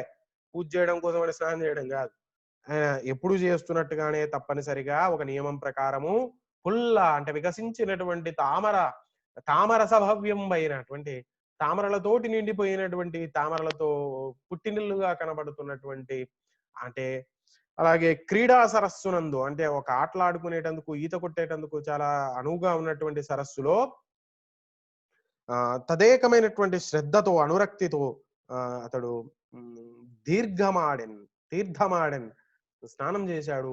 ధౌత కాషాయుడై అంటే ఉతకబడినటువంటి కాషాయ వస్త్రాలు ధరించినటువంటి వాడై భాలాది స్థలులందు నవ్యభసిత ప్రాగల్భయమేకారగన్ మన నుదుటి మీద భుజాలకు వక్షస్థలానికి మంచిగా ఏం రాసుకున్నాడు? విభూది రాసుకున్నాడు. అర్ధోదయావసరమున సూర్యుడు చంద్రుడు కనబడుతున్నటువంటి ఆ సమయంలో అంటే అప్పుడప్పుడే తెల్లవారుతున్నటువంటి సమయంలో వార్ధి అంటే సముద్రమంత గంభీరం కలిగినటువంటి వాడు సంధ్యవార్చను తిమిరాంతర్ధవల తారకాలి తిమిరాంతర్ధవలము తిమిరము అంటే చీకట్లు చీకట్లో అంతర్ధవలము అంటే చీకట్ల లోపల మీరు తెల్లగా ఉన్నటువంటి తారకాలి అంటే నక్షత్రాలలాగా స్పర్ధాలు వాటితో పోటీ పడేటట్లుగా శిరోరుహాగ్రము అంటే శిరస్సులో ఉన్నటువంటి ఆ శిరస్సు అగ్రహము అంటే పైన ఉన్నటువంటి వెంట్రుకలలో నల్లని వెంట్రుకల్లో తెల్లని జలకణాలు ఎలాగున్నాయి? చీకట్లో తిమిరంలో ఉన్నటువంటి తారకాలులాగా అంటే నక్షత్రాల గుంపుల్లాగా నల్లని వెంట్రుకల మీద తెల్లని జలకణాలు కలిగినటువంటి యుతుడై అంటే కలిగి ఉన్నటువంటి వార్ధి గంభీరుడు సముద్రమంత గంభీరం కలిగినటువంటి వాడు అయినటువంటి సంవరణుడు సంధ్యావార్చడు ఏ సమయంలో అర్ధోదయ అవసరం సూర్యుడు చంద్రుడు ఉన్నటువంటి సమయంలో అంటే తెల్లవారుతూ ఉండి ఇటు ఇటు ఇటు చీకటి వెళ్ళిపోతుంది సూర్యోదయం కాబోతుంది ఆ సమయంలో అన్నమాట. ఆ సమయంలో ఏం చేస్తున్నాడో చూడండి. ఇంకేం చేస్తున్నాడో రుద్రాక్షలు ధరించను. రుద్రాక్షలు అని చెప్తాం మనము హిందూ మతంలో. రుద్రుని యొక్క అక్షతలు అని చెప్పి త్రిపురాసుర సంహారం తర్వాత శివుని కళ్ళలో నుంచి జాడిపడ్డవే ఈ రుద్రాక్షలు అని చెప్పి అంటారు. ఆ రుద్రాక్షల్ని మనం ధ్యానం కోసం ఎక్కువగా వాడతాం లేకపోతే ధారణ చేస్తూ ఉంటాం అలాగా. అలాంటి రుద్రాక్షలు మెడలో ధరించి దానివల్ల మంచి మంచి ఫలితాలు ఉంటాయని చెప్తారు. అది విశ్వాసము కావచ్చు. మరి దాన్నే నమ్ముకొని చేసేటువంటి మోసాలు కూడా ఉంటాయి. మాల ధరించినంత మాత్రాన ఏదో జరిగిపోతుందని కాదు కానీ రుద్రాక్షకు చాలా విలువ ఉంది అని చెప్పేది విశ్వాసం.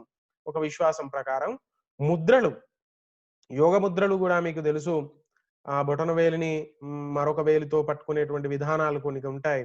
వాటి వల్ల ఆరోగ్యం వస్తుంది అని చెప్పి ముద్రల ద్వారా ఆరోగ్యం వస్తుందని చెప్తుంటారు. అలాగే ఈ ముద్ర నిశంగాంగమోహన ముద్రాభద్రాసన స్థుతుడు. భద్రాసనము అనేటువంటి ఆసనము భద్రాసనం మీకు చూపిస్తాను. మీకు పటం చూపిస్తాను. అదొక యోగాసనము కూర్చునేటువంటి ఆసనము. అలాగే కోరిక కలిగినటువంటి ముద్రతో మరియు కోరికతో అంటే తపతిని పొందాలన్నటువంటి కోరితో అంగాంగము మొత్తము ఆయన శరీరం అంతా కూడా తపతిని పొందాలి అన్నటువంటి కోరిక కలిగినటువంటి వాడై ఆకర్షణీయమైనటువంటి మోహన ముద్రలు మంచి మంచి ఆకర్షణీయమైనటువంటి ముద్రలతో అతడు భద్రాసనుడై స్థిరంగా కూర్చొని ఎలాంటి వెన్నునొప్పి రాకుండా మంచి ఆరోగ్యం కలిగి ఉండేటట్టుగా నిట్టంగా కూర్చొని అతడు భద్ర వ్రత కల్పకద్రు ఫలముంబోలెన్. అలాగే కల్పవృక్షము కల్పకద్రు అంటే కల్పవృక్షము యొక్క ఫలముల్లాగా ఉన్నటువంటి రుద్రాక్షమాలని ధరించి మంచి వ్రతాన్ని ఏ వ్రతాన్ని తపతిని పొందాలి అనేటువంటి ఒక వ్రతాన్ని ఇతడు చేస్తున్నట్టుగా దీక్షను చేస్తున్నట్టుగా ఒక అయ్యప్పమాల ఒక ఆంజనేయమాల ధరించినట్టుగా ఒక దీక్షను రుద్రాక్షను ధరించి అతడు ఇక తపస్సు ప్రారంభించాడు.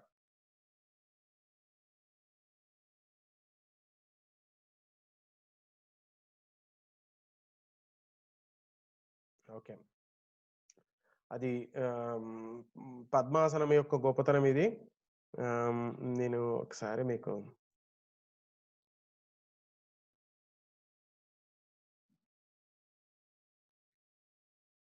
సరే.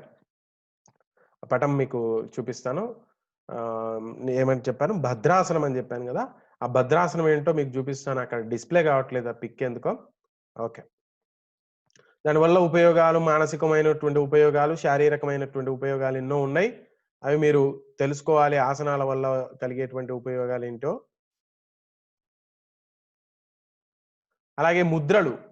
ముద్రలు గూడా మరి ముద్రలంటే కేవలం గురువులే ఏస్తారు అని అనుకోకూడదు. వాటికి కూడా ఆధ్యాత్మికమైనటువంటి లాభాలు, మానసికమైనటువంటి శుద్ధి, శారీరక శుద్ధి అనేది ముద్రల ద్వారా సాధ్యమని అవుతుంది అని జెప్పవచ్చు. ఆ ముద్రలేంటో గూడా మీరు నెట్‌లో గొడితే అనేకమైనటువంటి ముద్రలు గనబడతాయి. ఆ చేతిరి ఈ బొటన వేలుతో మరొక వేలు, ఇంకొక వేలును కనపడేటువంటి కలిపేటువంటి ముద్రలు ఇది సూర్య ముద్ర అని జెప్పి అనంటాం. అలా ముద్రలు ధరించి ఆయన ఏం చేస్తున్నాడు, ఆ నడబావి దండ ఆ మెట్ల బావి, నడబావి అంటే లోనికి దిగిడేటువంటి దిగుడు బావి. ఆ దిగుడు బావి ఆ నడబావి దండన్ అంటే దండ అంటే సమీపంలో కలయన్ చిగురించిన దేవదారు శాఖా నికరంబు. నికరంబు అంటే వరస.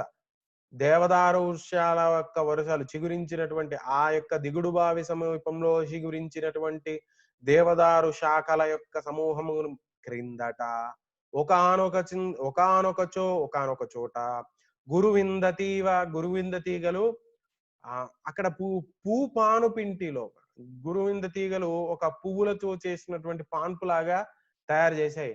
అక్కడ ఇల్లులాగా తయారు చేశాయి. పువ్వులతో ఇల్లులాగా తయారు చేశాయి. గురువింద తీగలతోటి. ఎక్కడ?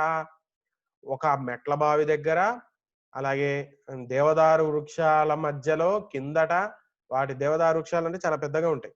వాటి కింద గురువింద తీగలున్నాయి. ఆ గురువింద తీగలు ఓ పువ్వులలాతో ఇల్లు తయారు చేసినట్టుగా ఉన్నటువంటి సమయంలో వనపారులకెవ్వరికి నున్నంగా రాని ప్రదేశం. వనపారులకి ఎవ్వరికీ కూడా అక్కడికి రావటానికి వీలైనటువంటి ప్రదేశంలో. అంటే ఎవ్వరు కూడా మనల్ని ఏ విధంగా కూడా హ్మ్, తపస్సు నుంచి, మన యొక్క శ్రద్ధ నుంచి మనల్ని మరల్చకుండా ఏకాంతమైనటువంటి ప్రదేశంలోకి ధరాధిపుడు రాజైనటువంటి సంవరణుడు ఒంటిగా ఒక్కడే సమాధి నిష్ఠుడై సమాధి అనేటువంటి అష్టాంగ యోగ మార్గాల్లో సమాధి ఒకటి అని చెప్పి మనం చెప్తారు. అదేంటో మనం ఒకసారి చూద్దాం. సమాధి స్థితికి మూలాలు ఏంటి అంటే అభ్యాసము, సాధన, శ్రద్ధ, సాహసము, వీర్యము, స్మృతి అంటే గత జన్మ స్మృతి. ఇవి సమాధికి వెళ్ళేటందుకు ఉపకరిస్తాయి అని చెప్పి సమాధి స్థితిలోకి వెళ్ళేటందుకు. ఇంకా ఒక లక్ష్యము తప్ప ఇంకేది ఉండనటువంటి ఒక మార్గం. ఏకాగ్రతలో యోగ మార్గంలో చాలా తీవ్రమైనటువంటిది సమాధి స్థితి. ఇంకా ఆ స్థితిలోకి వెళ్ళాలంటే అభ్యాసం చేయాలి. బాగా అభ్యాసం చేసి, సాధన చేసి, శ్రద్ధ ఉంటే, సాహసం చేసే వాళ్ళకు, వీరులకు లేకపోతే పూర్వజన్మ స్మృతి ఉన్న వాళ్ళకే సాధ్యమైతుందని మనకు 'ఆర్ట్ ఆఫ్ లివింగ్' రవిశంకర్ గారు లాంటి వాళ్ళు గూడా చెప్తూ ఉంటారు వీటి గురించి. పతాంజలి అష్టాంగ యోగంలో యమము, నియమము, ఆసనము, ప్రాణాయామము, ప్రత్యాహారము, ధారణ, ధ్యానము, సమాధి అని 8 మార్గాలు చెప్పారు. మన యోగా శాస్త్రంలో. అందులో సమాధి అనేది చివరిది. ఇక యమము, నియమము అంటే ఏంది అని చెప్తే ఇక మీకు ఇది 2 గంటల క్లాస్ అవుతుంది. నేను చెప్పను.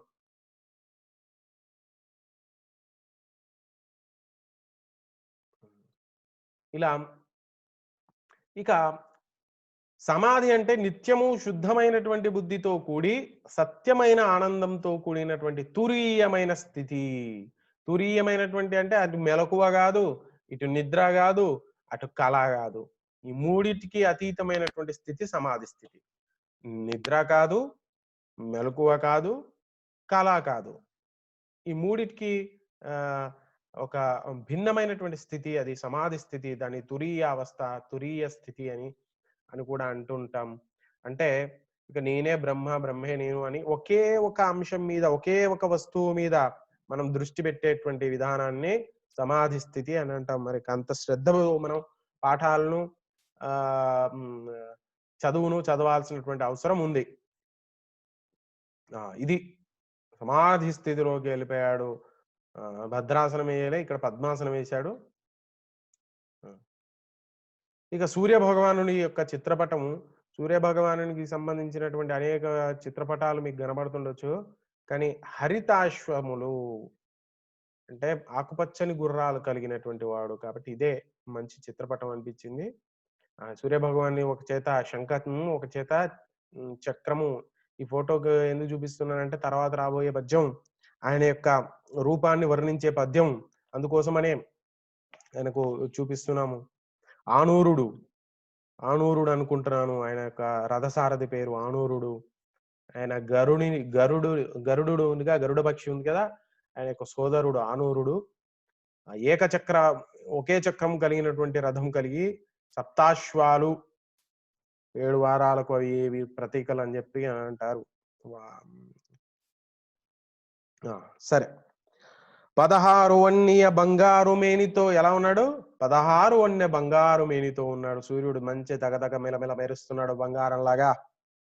కమనీయ మాయూర కాంతితోడ, కమనీయమైనటువంటి నెమల్ల వంటి కాంతి కలిగినటువంటి వాడై, మకర కుండలములు కర్ణ మండనములతో, మకర కుండలాలు అనంటే ఆ రోజు మొసళ్ళ ఆకారంలో చేయబడేటువంటి కమ్మలు, అలాంటి కమ్మల యొక్క మండనముతో వెలుగుతోటి, రాణించు తారహారములతోటి, ఆ రాణిస్తున్నటువంటి బాగా వెలుగుగా కనబడుతున్నటువంటి తారహారములతోటి, నవరత్న ఖచ్చితమైన నవ కిరీటముతోటి, మంచి నవరత్నాలతో పొదిగినటువంటి ఆ కిరీటముతోటి, కరమొప్ప శంఖ చక్రములతోటి, కరమొప్ప 2 చేతుల్లో నిండుగా చక్రము శంఖము కలిగినటువంటి వాడు. శంఖ చక్రాలు విష్ణువు ధరిస్తాడు. మరి ఆ విష్ణువు యొక్క త్రిమూర్తి స్వరూపుడు, మనం అన్నట 3 మూర్తులకు రూపమైనటువంటి వాడు సూర్య భగవానుడు. అటు శంకరుడు, అటు బ్రహ్మ, ఇటు విష్ణువు, ఈ ముగ్గురి యొక్క స్వరూపమే సూర్య భగవానుడు అని చెప్పి అంటారు. త్రిమూర్తి స్వరూపుడు అని అంటాడు. మరి ఆయనకు శంఖ చక్రాలు ఉండడం ఆశ్చర్యం కాదు. కరమొప్ప శంఖ చక్రములతోడ చెలువందు అరవింద సింహాసనం. అరవింద సింహాసనం కింద సింహాసనం ఏముండాలి? ఇష్టం వచ్చినట్టు పటం గీస్తే కుదరదు. తామర సింహాసనంతో కలిగినటువంటి వాడు. దయ తొలుకాడు నేత్రముల వాడు. నిజంగా సూర్య భగవానుడై రాకపోతే, నిజంగా చెప్తున్నా, మనం ఎంత కాదనుకున్నా సెలవులు వస్తాయని కాదు, కానీ ఎండాకాలం మంచి కాలం. అసలు వర్షాలు పడాలంటే కూడా ముందు సూర్య భగవానుడి కృపే ఉండాలి. సూర్యుడు లేకపోతే సమస్త జీవకోటి అనేది లేదు. కిరణజన్య సంయోగ క్రియ లేదు. మనకు కావలసినటువంటి ఉత్పత్తి, పిండి పదార్థాల తయారీ అటువంటిది ఏమీ లేదు. శాకాహారం లేదు, మనము జీవులము లేదు. కాబట్టి నిజంగా ఆయన దయ లేకపోతే, సూర్యుని దయ లేకపోతే శక్తి ఎక్కడిది? అనంత శక్తి స్వరూపుడు. ఆయన నుంచే మనం శక్తి పొందుతూ ఉన్నాం. ఇక్కడ నవరత్నాలు అని అన్నాడు. నవరత్నము అంటే ముత్యము, కెంపు, రత్నము, గోమేదికము, వజ్రం, పగడాలు, పుష్యరాగం, పచ్చ, నీలమణి, వీటినన్నిటిని మనం ఏమంటాము? నవరత్నాలు అంటాం. మళ్ళీ రత్నం ఏంటి సార్, కెంపు ఏంటి సార్ అనకండి. కెంపు అంటే ఎరుపు రంగులో ఉంటుంది, రత్నం అంటే డైమండ్ మన తెలుపు రంగులో ఉంటుంది, ముత్యము మనకు తెలుసు హైదరాబాద్ చాలా ఫేమస్ పెరల్ సిటీ అని చెప్తాం. అలాగే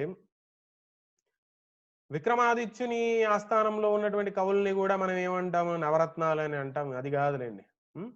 అలాగే అక్బర్ కాలంలో కూడా నవరత్నాలు ఉన్నారు. వాటిని గురించి మనకి ఇప్పుడు అనవసరం. సవితృమండల అంటే సూర్యమండలం యొక్క మధ్యమ స్థానుడగుచు, చాలా మధ్యంలోకి వచ్చి, మించు నారాయణు దలచే, మా నారాయణుని ఓం నారాయణ, శ్రీమన్నారాయణ, సూర్యనారాయణ అని చెప్పి తలస్తూ, మేదినీషుడు అనంటే ఈ రాజైనటువంటి అంతరంగంబు నిశ్చలం బగుచు, తన మనస్సులో వేరేటువంటి ఆలోచనలు ఏవీ లేవు. మన దౌర్భాగ్యం ఏంటి అంటే, మనం చదివేటప్పుడు అనేక రకమైన పనులు, ఒక పని చేసేటప్పుడు ఇంకొక పని మన మెదడు తొలుస్తూ ఉంటుంది. ఇలా ఈ మరి సంవరణుడు మాత్రం ఒక పని చేసేటప్పుడు ఒకటే పని, అంతరంగం మొత్తం నిశ్చలంగా పెట్టుకొని ఒకే వస్తువు మీద, తపతి మీద, సూర్యుని మీద, లేదా సూర్య భగవాన్ ముందు సూర్యునితో పని అవ్వాలి. సూర్య భగవాన్ని నింపేసుకుని పవన విరహిత నిభృత దీపంబు పగితి, పవన విరహిత అంటే అక్కడ ఏ విధమైనటువంటి గాలి చేత భంగపడనటువంటి ఒక దీపం లాగా. అంటే ఏ మాత్రం గాలి వీయని చోట స్థిరంగా దీపం ఏ విధంగా ఉంటుందో అలా తన మనస్సు మొత్తం నిశ్చలమైనటువంటి స్థితిలోకి తీసుకువచ్చి ఏకాగ్రతతోటి తపస్సు చేస్తున్నాడు. సూర్య భగవానుని యొక్క స్వరూపాన్ని గురించి చూడండి మరొకసారి. 16 వన్నెయ బంగారు మేనితో కమనీయ మాయూర కాంతితోడ మకర కుండల కర్ణ మండనంబుతోడ రాణించు తారహారములతోడ నవరత్న ఖచిత అభినవ కిరీటముతోడ కరమొప్పు శంఖ చక్రములతోడ చలవిందు అరవింద సింహాసనముతోడ దయతొలుకాడు నేత్రములతోడ సవితృమండల మధ్యమస్థానుడగుచున్ మించు నారాయణుందలంచి మేదినీషుండు అంతరంగంబు నిశ్చలంబగుచునుండ పవన విరహిత నిభృత దీపంబు పగిది. పగిది అంటే వలె దీపంలాగా, నిశ్చలమైనటువంటి దీపంలాగా అంతరంగాన్ని నిశ్చలం చేస్తూ సూర్యుని యొక్క మీదనే దృష్టి పెట్టాడు. తర్వాతి పద్యం చూడండి.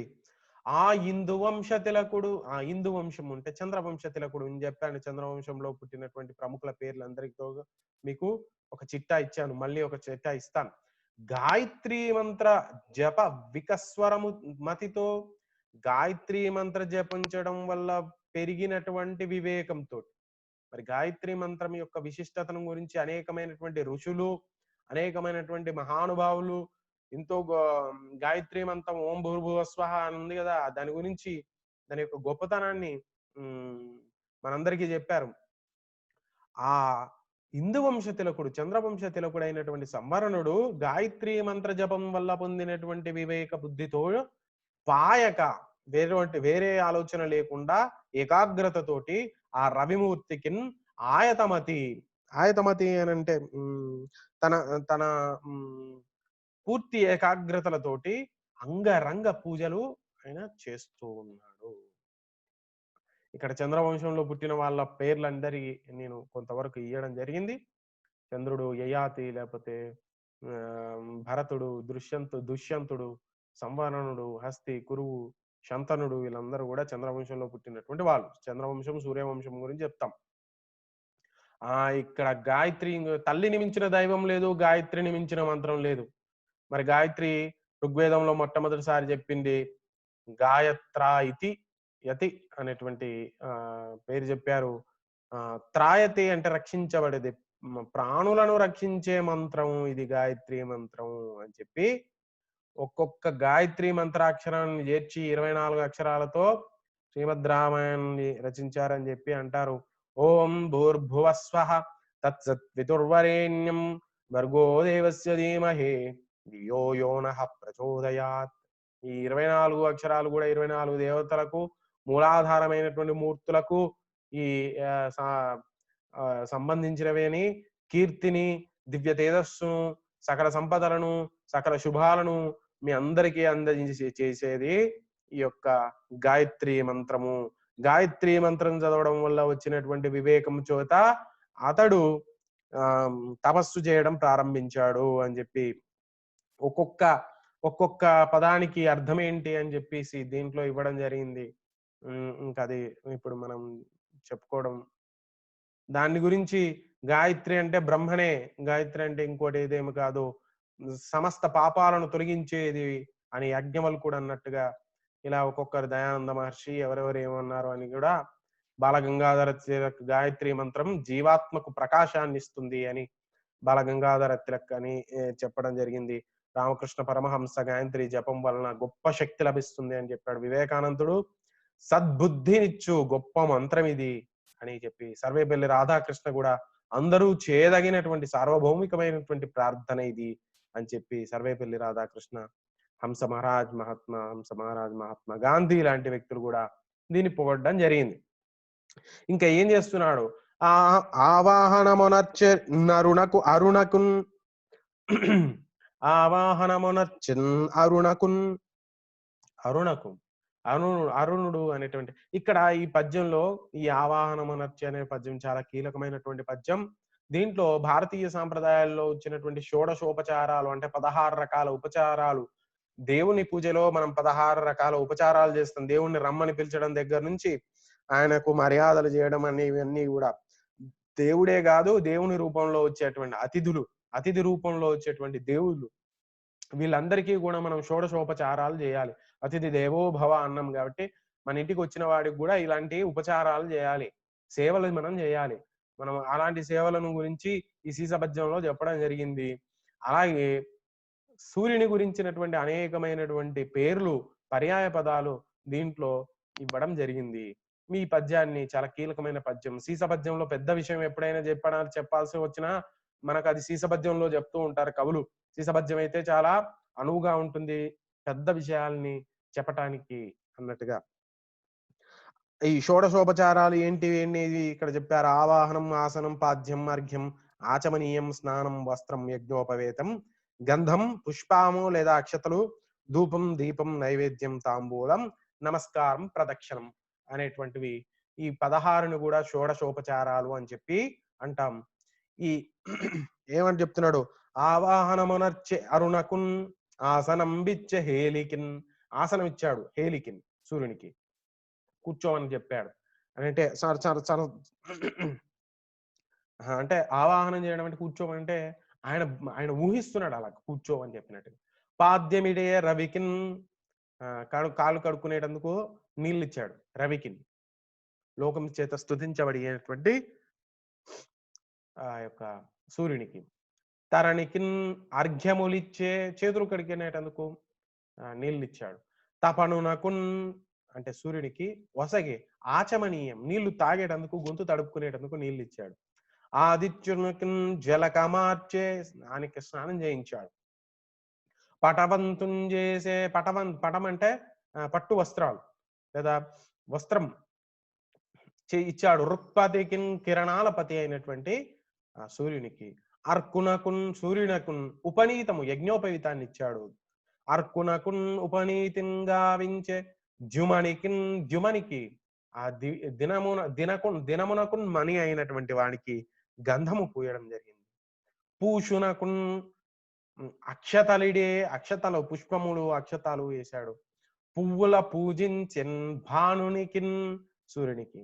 మిత్రునకున్ అంటే సూర్యునికి ధూపము ఘటించే, ధూపాన్ని అగరత్తులను ఇవ్వడం జరిగింది. దీపము వనరించిన్, దీపం పెట్టాడు.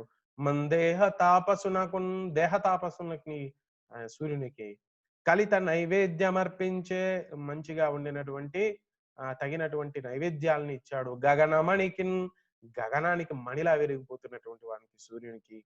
అమరన్ గల్పించే, అన్ని తగినట్లుగా కూర్చాడు. తాంబూలమున్ అర్యమునకున్, అర్యమునకు అంటే సూర్యునకు. అల్లునుగా గూర్పమని వేడే అబ్జసకుని, అబ్జసకుడి. అబ్జము అంటే అంటే అబ్జము అంటే పద్మములకు, పద్మములకు సఖుడైనటువంటి వాడు. అక్కడ ప్రేమను చూపిస్తున్నాడు. పద్మానికి ప్రేమికుడైన నువ్వు నీ కూతురునికి నేను ప్రేమికుణ్ణి అన్నట్టుగా చెప్తున్నాడు. అల్లునిగా నన్ను చెయ్యి, అల్లునిగా గూర్పుము అని వేడే అబ్జసకుని. నువ్వు ఏ విధంగా అయితే పద్మాలతో స్నేహంగా ఉంటావో నేను కూడా అలాగే స్నేహంగా ఉంటాను తపతితో, కాబట్టి నన్ను అల్లునిగా చేసేసుకో కూర్పుమని వేడుకున్నాడు. ఇక్కడ సూర్యుని మీద ఉన్నటువంటి అనేకమైన పేర్లు మీకు వెతుకుతే ఎన్నో పేర్లు కనబడతాయి. ఈ పేర్లు చదవాలంటే కూడా నాకు గొంతు నొప్పి పెడుతుంది, మీరు గ్రహించాలి. అవన్నీ కూడా సూర్యుని పేర్లకు ఇవ్వబడినటువంటి పర్యాయ పదాలు. ఇవన్నీ మీరు ఒక స్క్రీన్ షాట్ తీసుకొని చదువుకోండి. లోకబాంధవు, జగశక్తి, కర్మసాక్షి, భాస్కరుడు, మిత్రుడు, మిహిరుడు, రవి, వెలుగురేడు, దినకరుడు, పూషుడు, తర్వాత ఉష్ణుడు, ఉష్ణాంశువు, ఆదిత్యుడు, ఆదిదేవుడు, సూర్యుడు, సూర్యుడు, ఆర్యముడు, ఆదిత్యుడు, ద్వాదశాత్ముడు, దివాకరుడు, భాస్కరుడు, ఇవన్నీ పేర్లు ఉన్నాయి. ఇవి కూడా అవే. హేలి, ఇవన్నీ కూడా సూర్యుని యొక్క పేర్లే. ఇక్కడ షోడశోపచారణములు అంటే హిందూ సాంప్రదాయంలో పూజా విధానంలో దేవుడు 16 ఉపచారాలు చేస్తారు. ఆవాహనం, ఆసనం, పాద్యం, అర్ఘ్యం, ఆచమనీయం, స్నానం, వస్త్రం, యజ్ఞోపవీతం, గంధం, పుష్పం, ధూపం, దీపం, నైవేద్యం, తాంబూలం, నమస్కారం, ప్రదక్షిణం. మంచి కుడివైపు నుంచి దేవుడు ఉండేలాగా చూసుకొని దేవుని చుట్టూ తిరగడం. ఇది ప్రదక్షిణం.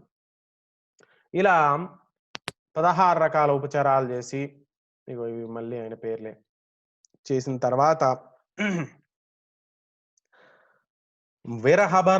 విరహంతో నరపతి వివశుడైపోతున్నాడు. నరపతి అంటే ఆ యొక్క నరపతి అయినటువంటి సంవరణుడు వివశుడైపోతున్నాడు, వశం తప్పిపోతున్నాడు. తపతిని పొందాలన్నటువంటి విరహంతో వేద జనయిత్రి గాయత్రి వ్యసపటించు, వేద జనయిత్రి అయినటువంటి గాయత్రిని చాలా దీక్షతోటి పఠిస్తున్నాడు. నిశ్చలంబుగా తలపోయు నీరజాప్తున్, నిశ్చలంగా ఎలాంటి వేరే రెండవ ఆలోచన లేకుండా తలపోస్తున్నాడు. నీరజాప్తుడు, నీరజములు అంటే నీరం నుంచి పుట్టినవి, అంటే పుట్టినవి, నీరం నుంచి పుట్టినది పద్మ. ఆ పద్మానికి ఆప్తుడైనటువంటి వాడు సూర్యుడు. సూర్యుడికి గురించి నిశ్చలంగా ఆలోచిస్తున్నాడు. ఇక్కడ మనం తెలుసుకోవాలి, సుఖము దుఃఖంబు కార్యార్థి చూడడెందు. పని అవ్వాలనుకున్నాడు, పని గురించి ఆలోచించాలి. లక్ష్య దీక్ష అనేది అవసరం. అంతేగాని వైఎస్ జగన్మోహన్ రెడ్డి లాగా లక్ష్య దీక్ష, మనం ఒక ఆలోచన ఉంటే నేను ముఖ్యమంత్రిని అవ్వాలి అని అంటే నిజంగా దానికోసం ఎంత సుదీర్ఘమైనటువంటి పాదయాత్ర చేశాడో, ఎన్ని కష్టాలు పడ్డాడో ఉదాహరణకు మరి అలాంటివి మనం నేర్చుకోవాలి. సుఖము దుఃఖము లేకుండా చూడకుండా కార్యార్థి లాగా చూడడు ఎందు. మనం ఉంటాం, చిన్న కష్టం వచ్చింది, నిద్ర వచ్చింది, రాత్రి పడుకుంటాం వెంబడే. విద్యార్థి దశలో సుఖం ఉండకూడదు, నిద్రను ఉండకూడదు, అన్ని మర్చిపోవాలి. లక్ష్యం లక్ష్యం లక్ష్యం లక్ష్యం, అదొకటే ఉండాల్సినటువంటి అవసరము.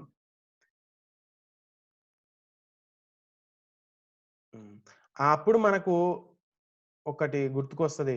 సుభాషితాల్లో మీరు మొదటి సంవత్సరంలోనే సుభాషితాల పాఠంలో చదువుకుంటారు. లక్ష్య దీక్ష అనగానే మనకు గుర్తొచ్చే పద్యం ఏనుగు లక్ష్మణ కవి రాసినటువంటి ఒకచో నేలను పవ్వలించు, ఒకచో నొప్పారు పూసెజ్జపై, ఒకచో శాకములారగించు, ఒకచో ఉత్కృష్ట శాల్యోదనం, ఒకచో బొంత ధరించు, ఒకచో బొంత ధరించు, ఒక్కొక్క తరిన్ యోగ్యాంబర శ్రేణి లెక్కకు రానీయడు కార్య సాధకుడు, దుఃఖంబున్ సుఖంబున్ మదిన్. ఒకచో నేలను బవ్వలించు, నొకచో నొప్పారు భూసెజ్జపై, నొకచో శాకములారగించు, నొకచో నుత్కృష్ట శాల్యోదనం, ఒకచో బొంత ధరించు, నొక్కొక్క తరిన్ యోగ్యాంబర శ్రేణి లెక్కకు రానీయడు కార్యసాధకుడు, దుఃఖంబున్ సుఖంబున్ మదిన్. మరి మనం తింటే పచ్చడి మెతుకులతోటి తిన్నామా, పరమాన్నమైనా తినాలి. కటిక నేల మీద పడుకున్నా పర్వాలేదు, లేకపోతే మంచి అలంకరించబడినటువంటి పువ్వుల సజ్జ మీద పడుకున్నా పర్వాలేదు. ఒకచో పట్టు వస్త్రాన్నైనా కట్టుకోవచ్చు, ఇంకోసారి బొంత లేకపోతే ధరించవచ్చు. అంటే ఏ దాని గురించినటువంటి ఆలోచన లేదు. నిజం మీద మనకు ఆలోచన కార్యం మీదనే ఉండాలి, కార్య సాధకుడైనటువంటి వాడికి అని చెప్పేసి ఏనుగు లక్ష్మణ కవి అద్భుతంగా చెప్పినటువంటి పద్యం మనం గుర్తు చేసుకోక తప్పది ఈ సందర్భం. నయమొప్పన్ 16 మార్గముల, ఇలా 16 మార్గముల డెందం బంధు నర్చించి, ఆ హృదయంలో అర్చన చేసి భక్తి ఏదోక్తంబుగా తన తోచినటువంటి భక్తి రీతుల్లో సావధానముగా, అంటే చాలా తదేకమైనటువంటి శ్రద్ధతో, మూర్తిన్ అంటే మూర్తి అనే పేరు మరొక పేరు, సూర్యునికి ఉన్నటువంటి మరొక పేరు, ధ్యానాన్ని చేస్తూ నయతేజోనిధి అంటే సూర్యునికి ఉదయం ఆయన పూజ చేస్తున్న సమయంలో సూర్యుడు ఇంకా వెలుగును అందుకున్నాడు, ఇంకా నూతన తేజస్సును పొందుతున్నాడు. నూతన తేజస్సును పొందేసరికి ఆయనకి ఏమనిపించింది అంటే, నా ఎదురుగా వచ్చి నిల్చున్నాడేమో సూర్యుడు అని ఆయనకు అనిపించింది. పూజ చేస్తున్న సమయంలో సూర్యుడు నా ఎదురుగా వచ్చి నిల్చున్నాడేమో అన్న అనుభూతి కలిగింది ఆయనకి. కలిగిన వెంటనే బ్రహ్మానంద సౌఖ్యం వరన్, ఆనందంలో ఇక అంతకు మించిన ఆనందం లేనటువంటి బ్రహ్మానందాన్ని పొందుతూ జయ మార్తాండ సరోజనీ రమణ, జయ మార్తాండ సరోజనీ రమణ, తామర పువ్వులను తామర పూలకు ప్రకాశాన్ని ఇచ్చేటువంటి వాడా, ఆనందం కూర్చేటువంటి వాడా, భర్త అయినటువంటి వాడా, హంస. అంచు వాచార్భటిన్. వాచార్భటిన్ ఇక్కడ చావత్తు కాదు, భావత్తు. వాచార్భటిన్.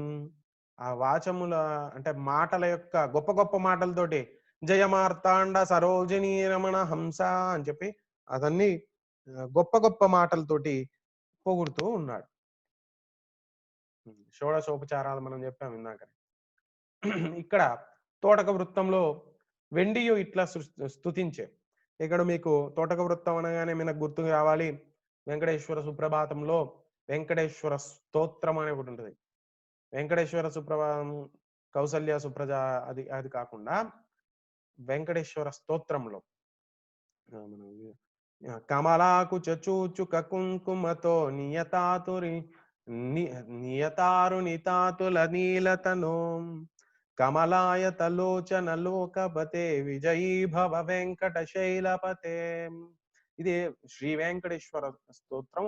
ఇది కూడా తోటక వృత్తంలో చేయబడింది. ఇది 9వ అక్షరం యతి, 4 సాగనాలు వస్తాయి. హరినైనను శంకరునైన ప్రభు కరుణామయ భక్తులగావుమటం. ఇది ఇలా పద్యం సాగుతుంది. ఈ తోటక వృత్తం జలజోదర నిర్మల సంస్థవముల్ అని ఈ పద్యం కూడా చాలా ప్రాచుర్యం పొందినటువంటి పోతన రాసినటువంటి పద్యం. కరుణాకర శ్రీకర కంబుకరం అయినటువంటి శరణాగత సంగదజాడ్యహరం. ఇలా ఈ ఈ ఈ ధోరణిలో పద్యం సాగుతుంది అని చెప్తారు. 4 సగనాలే వస్తాయి. 4 స స స స స 4 సగనాలు వస్తాయి. 9వ అక్షరం యతి అని చెప్పి మనం చెప్పుకోవచ్చు. 9వ అక్షరం యతి, ప్రాస ఉంటుంది, ప్రాస యతి ఉండదు. 4 మూలలో 12 అక్షరాలు ఉంటాయి. ఇవి తోటక వృత్తం. ఏమంటుండో కమలాకు చచూచు కకుంకుమతో నియతారునితాతుల నీలతనో అన్నట్టుగా జయలోక విలోకన చండకరాం అంటే జయలోక విలోకనం. ఈ లోకానికి మొత్తం చూపైనటువంటి వాడా. నువ్వు వెలుగు లేకపోతే చూపు ఎక్కడిది అనా? కాంతి పరావర్తనం లేకపోతే మనకు కళ్ళకి కనబడదు. ఆ కాంతికి మూలం ఎవడు? సూర్యుడు. జయలోక విలోకన చండకర, తీవ్రమైనటువంటి కిరణాలు కలిగినటువంటి వాడా, వేడి కిరణాలు కలిగినటువంటి వాడా. జయ భక్త జనావన, భక్త జనులకందరికీ కోరికలు తీర్చేటువంటి వాడా. సాధుమతి, మంచి హృదయం, మంచి బుద్ధి కలిగినటువంటి వాడా. నువ్వు మంచి బుద్ధి కలిగినటువంటి వాడివి కాబట్టే నాకు తపతినిచ్చి వివాహం చేయాలి. జయధీనిధి పుంఖిత చక్రధరాం. పుంఖానుపుంఖనంగా ఉన్నటువంటి చక్రాలు, కిరణాలు అనేటువంటి చక్రాన్ని ధరించినటువంటి వాడు. పుంఖానుపుంఖాలుగా కలిగినటువంటి కిరణాలు అనేటువంటి చక్రాన్ని ధరించినటువంటి వాడా. జయ దివ్య మహత్పరిషద్భవన. జయ దివ్య మహత్పరిషద్భవన.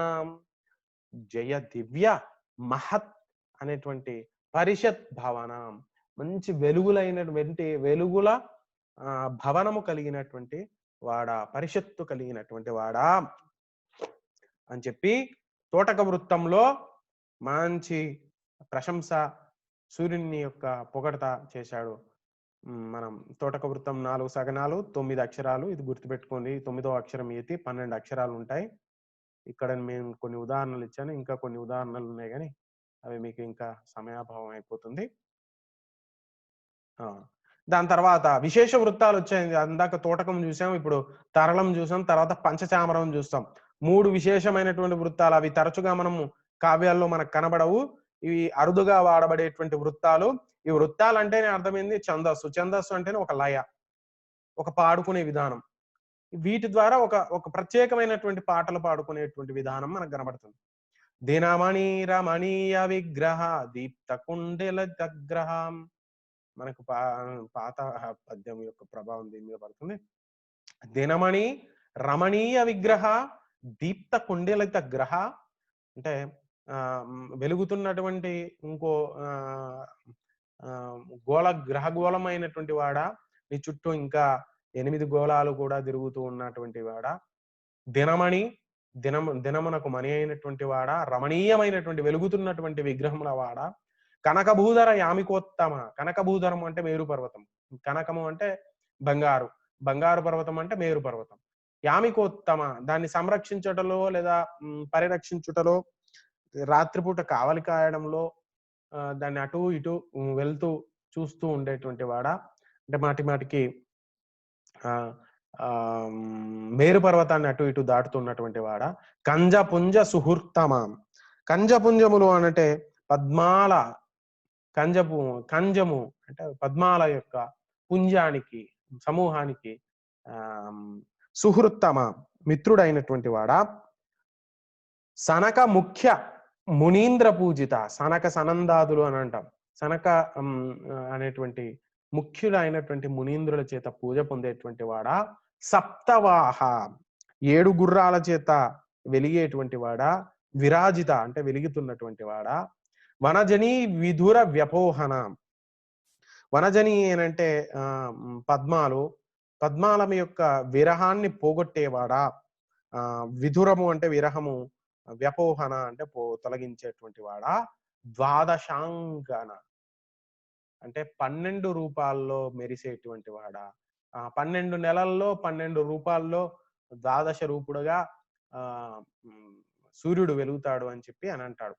దినమణి రమణీయ విగ్రహ, దీప్త కుండలిత గ్రహ, కనకభూధర యామికోత్తమ, కంజపుంజ సుహృత్తోత్తమ, సనక ముఖ్య మునీంద్ర పూజిత, సప్తవాహ విరాజిత, వనజనీ విధుర వ్యపోహన, ద్వాదశాంగక మోహన. మోహనము అంటే ఆకర్షణీయమైనటువంటి రూపం కలిగినటువంటి వాడు. చూడండి ఎంత ఆకర్షణీయమైనటువంటి రూపమో అతనికి. ఇవి మనము మన హిందూ సాంప్రదాయంలో జ్యోతిష్ శాస్త్రంలో చెప్పబడినటువంటి గ్రహాలు, నవగ్రహాలు అని మనం అంటామే, ఆ నవగ్రహాలు ఇవి. రాహు కేతువులు కూడా గ్రహాలుగా చెప్పబడతాయి. చంద్రుడు కూడా ప్రత్యేకమైన ఉపగ్రహం కాదు, గ్రహమే అన్నట్టు చెప్తాను. మహాభారతంలో ఆదిత్యుల పేర్లు చెప్పాడు. ధాత, మిత్ర, అర్యమ, శక్ర, వరుణ, హంస, భగ, వివస్వాన్, పూష, సవిత, త్వష్ణ, విష్ణు. ఇవన్నీ కూడా నేను చెప్తున్నాడు, ఆదిత్యులలో నేను విష్ణువుని అని చెప్పి భగవద్గీతలో శ్రీకృష్ణుడు చెప్పాడు. ఆదిత్యులలో నేను విష్ణువుని అని చెప్పి భగవద్గీతలో చెప్పాడు. మహాభారతంలో కూడా చెప్పబడింది. సప్తాశ్వరథమారూఢం ప్రచండం కాశ్యపాత్మజం, శ్వేత పద్మధరం దేవం తం సూర్యం ప్రణమామ్యహం అని చెప్పి మనం మాట్లాడుతున్నాం. సూర్యుడు రథానికి, రథసారథి ఆనూరుడు, అతని రథానికి 7 పచ్చని గుర్రాలు ఉంటాయి. అవి 7 రోజులకు సంకేతం అని చెప్పి అంటాం. ఆ రథాల పేర్లు, ఆ గుర్రాల పేర్లు, సప్తాశ్వాల పేర్లు గాయత్రి, బృహతి, ఉష్ణిక్, జగతి, త్రిష్టుప్, అనుష్టుప్, పంక్తి. ఇవన్నీ కూడా ఛందస్సుల పేర్లే. ఈ ఛందస్సులకు ఉన్నటువంటి పేర్లతోటే ఆ గుర్రాలకు కూడా ఆ పేర్లు ఉన్నవి అని చెప్పి అంటారు. ఆదిశ్చత్య నమస్కారం ఏ కుర్వంతి దినే దినే జన్మాంతర సహస్రేషు దారిద్ర్యం నోపజాయతే అని ఋషివాణి. ఆదిత్యునికి నమస్కరిస్తే జన్మ జన్మాల పాపాలు కూడా పటాపంచలవుతాయి. చక్షో సూర్యో అజాయతే అని మరో వాక్యం. సాధారణ చక్షువులతో ఇతరులు చూడటానికి వీలు కానటువంటి వాడు సూర్యుడు. సూర్యుని యొక్క గొప్పతనాన్ని గురించి మనం ఇందులో చెప్పుకోవచ్చు. ఇంకా సమయం చాలా అవుతుంది, అందుకోసమని నేను చెప్పట్లేదు. ద్వాదశ ఆదిత్యుల పేర్లు మాత్రం మీరు గుర్తుపెట్టుకోవాలి. ధాతి, అర్యమ, మిత్ర, వరుణ, ఇంద్ర, వివస్వాన్, పూష, పర్జన్య, అంశుమాన్, భగ, త్వష్ట్వ, విష్ణు. ఇది తరళము అని చెప్పినాం కదా. ఈ తరళముకే ధ్రువ కోకిల అనేటువంటి పేరు ఉంది.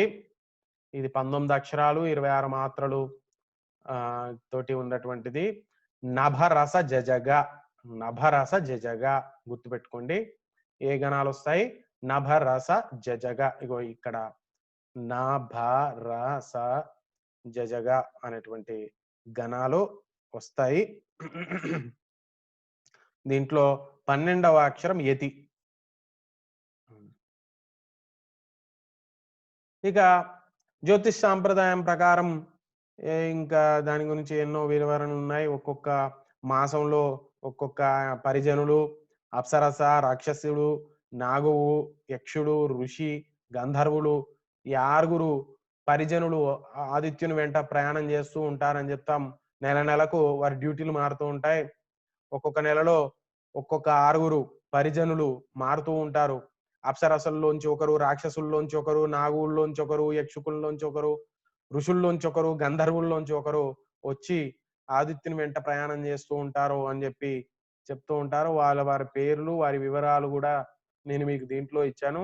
నేను స్లోగా స్క్రోల్ డౌన్ చేస్తుంటాను. మీరు స్క్రీన్ షాట్ తీసుకుంటే తీసుకోవచ్చు. లేదా అంటే మీకు అందరికీ పీపీటీ అందుబాటులోకి తీసుకొనొస్తాను. మీరు ఏ విధమైనటువంటి కంగారు పడకండి. ఆ! ఇలా వేదత్రయీ ముగ ము వేదాలను చదువుతూ ఉంటారు ఋషులు అని జెప్పేసి ఇవి ద్వాదశాంశాలు. ఇక మనం మరొకసారి ఆ పద్యాన్ని మరొకసారి చూద్దామా? మనం పక్కకెళ్ళిపోతే పద్యం మర్చిపోతాం గదా! దినమణి అంటే దినమునకు మణి అయినటువంటి వాడా, రమణీయ విగ్రహం రూపుడైనటువంటి వాడా, వెలిగిపోతున్న విగ్రహమా, దీప్త కుండలిత గ్రహమా, వెలిగిపోతున్నటువంటి ఆహ్, గ్రహాలు మీ చుట్టూ తిరుగుతున్నటువంటి వాడా, మేరు పర్వతానికి రాత్రిపూట కావల కాస్తున్నటువంటి వాడా, కావలి కాస్తున్న వాళ్ళలో ఉత్తముడైనటువంటి వాడా, కంజ పుంజ సుహృత్తోత్తమ, పద్మాల సమూహానికి మంచి స్నేహితుడైనటువంటి వాడా, సనక మునీంద్ర పూజిత సనకుడైనటువంటి ముఖ్య మునీంద్రుల చేత పూజలు పొందుతున్నవాడా, సప్తవాహనాలతో వెలుగులీనుతున్నవాడా, పద్మాల యొక్క విరహాన్ని పోగొట్టేటువంటి వాడా, 12 రూపాల్లో మెరిసేటువంటి మోహన రూపమైనటువంటి గాడా అని సూర్యుని గురించి పొగుడుతూ ఉన్నాడు మన సంవరణుడు.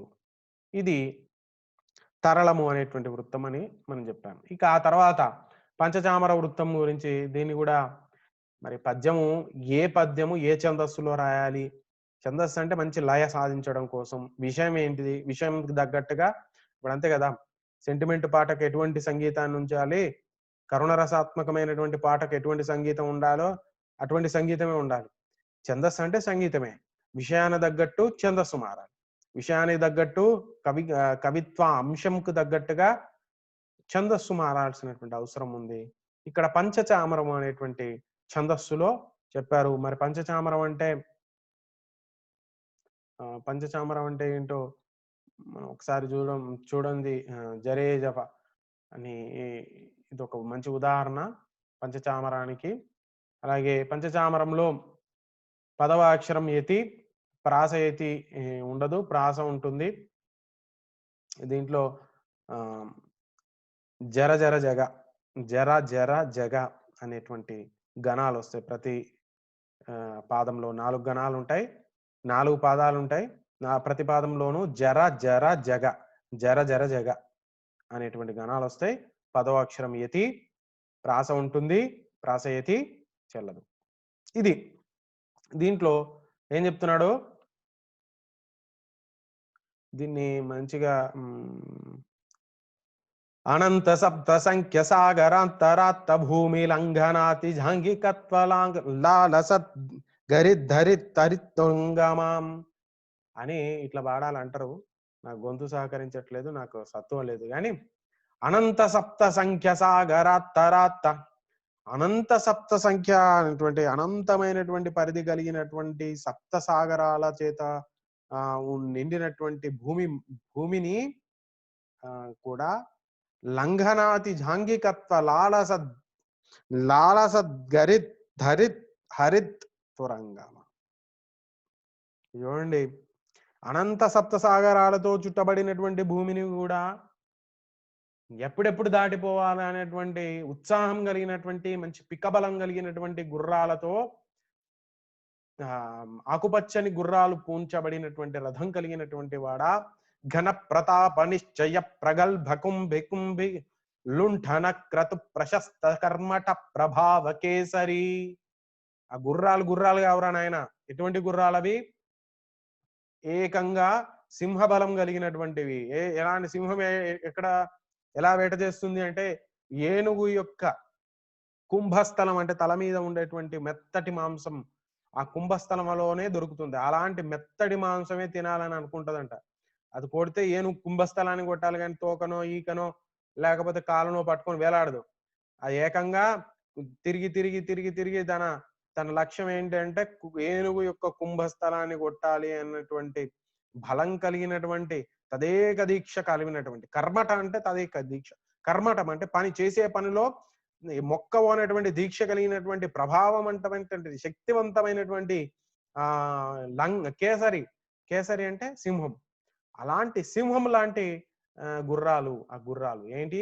ఘన ప్రతాప నిశ్చయ ప్రగల్భ కుంభి కుంభి లుంఠన క్రతు ప్రశస్త. ఆ ఆ ప్రగల్భమైనటువంటి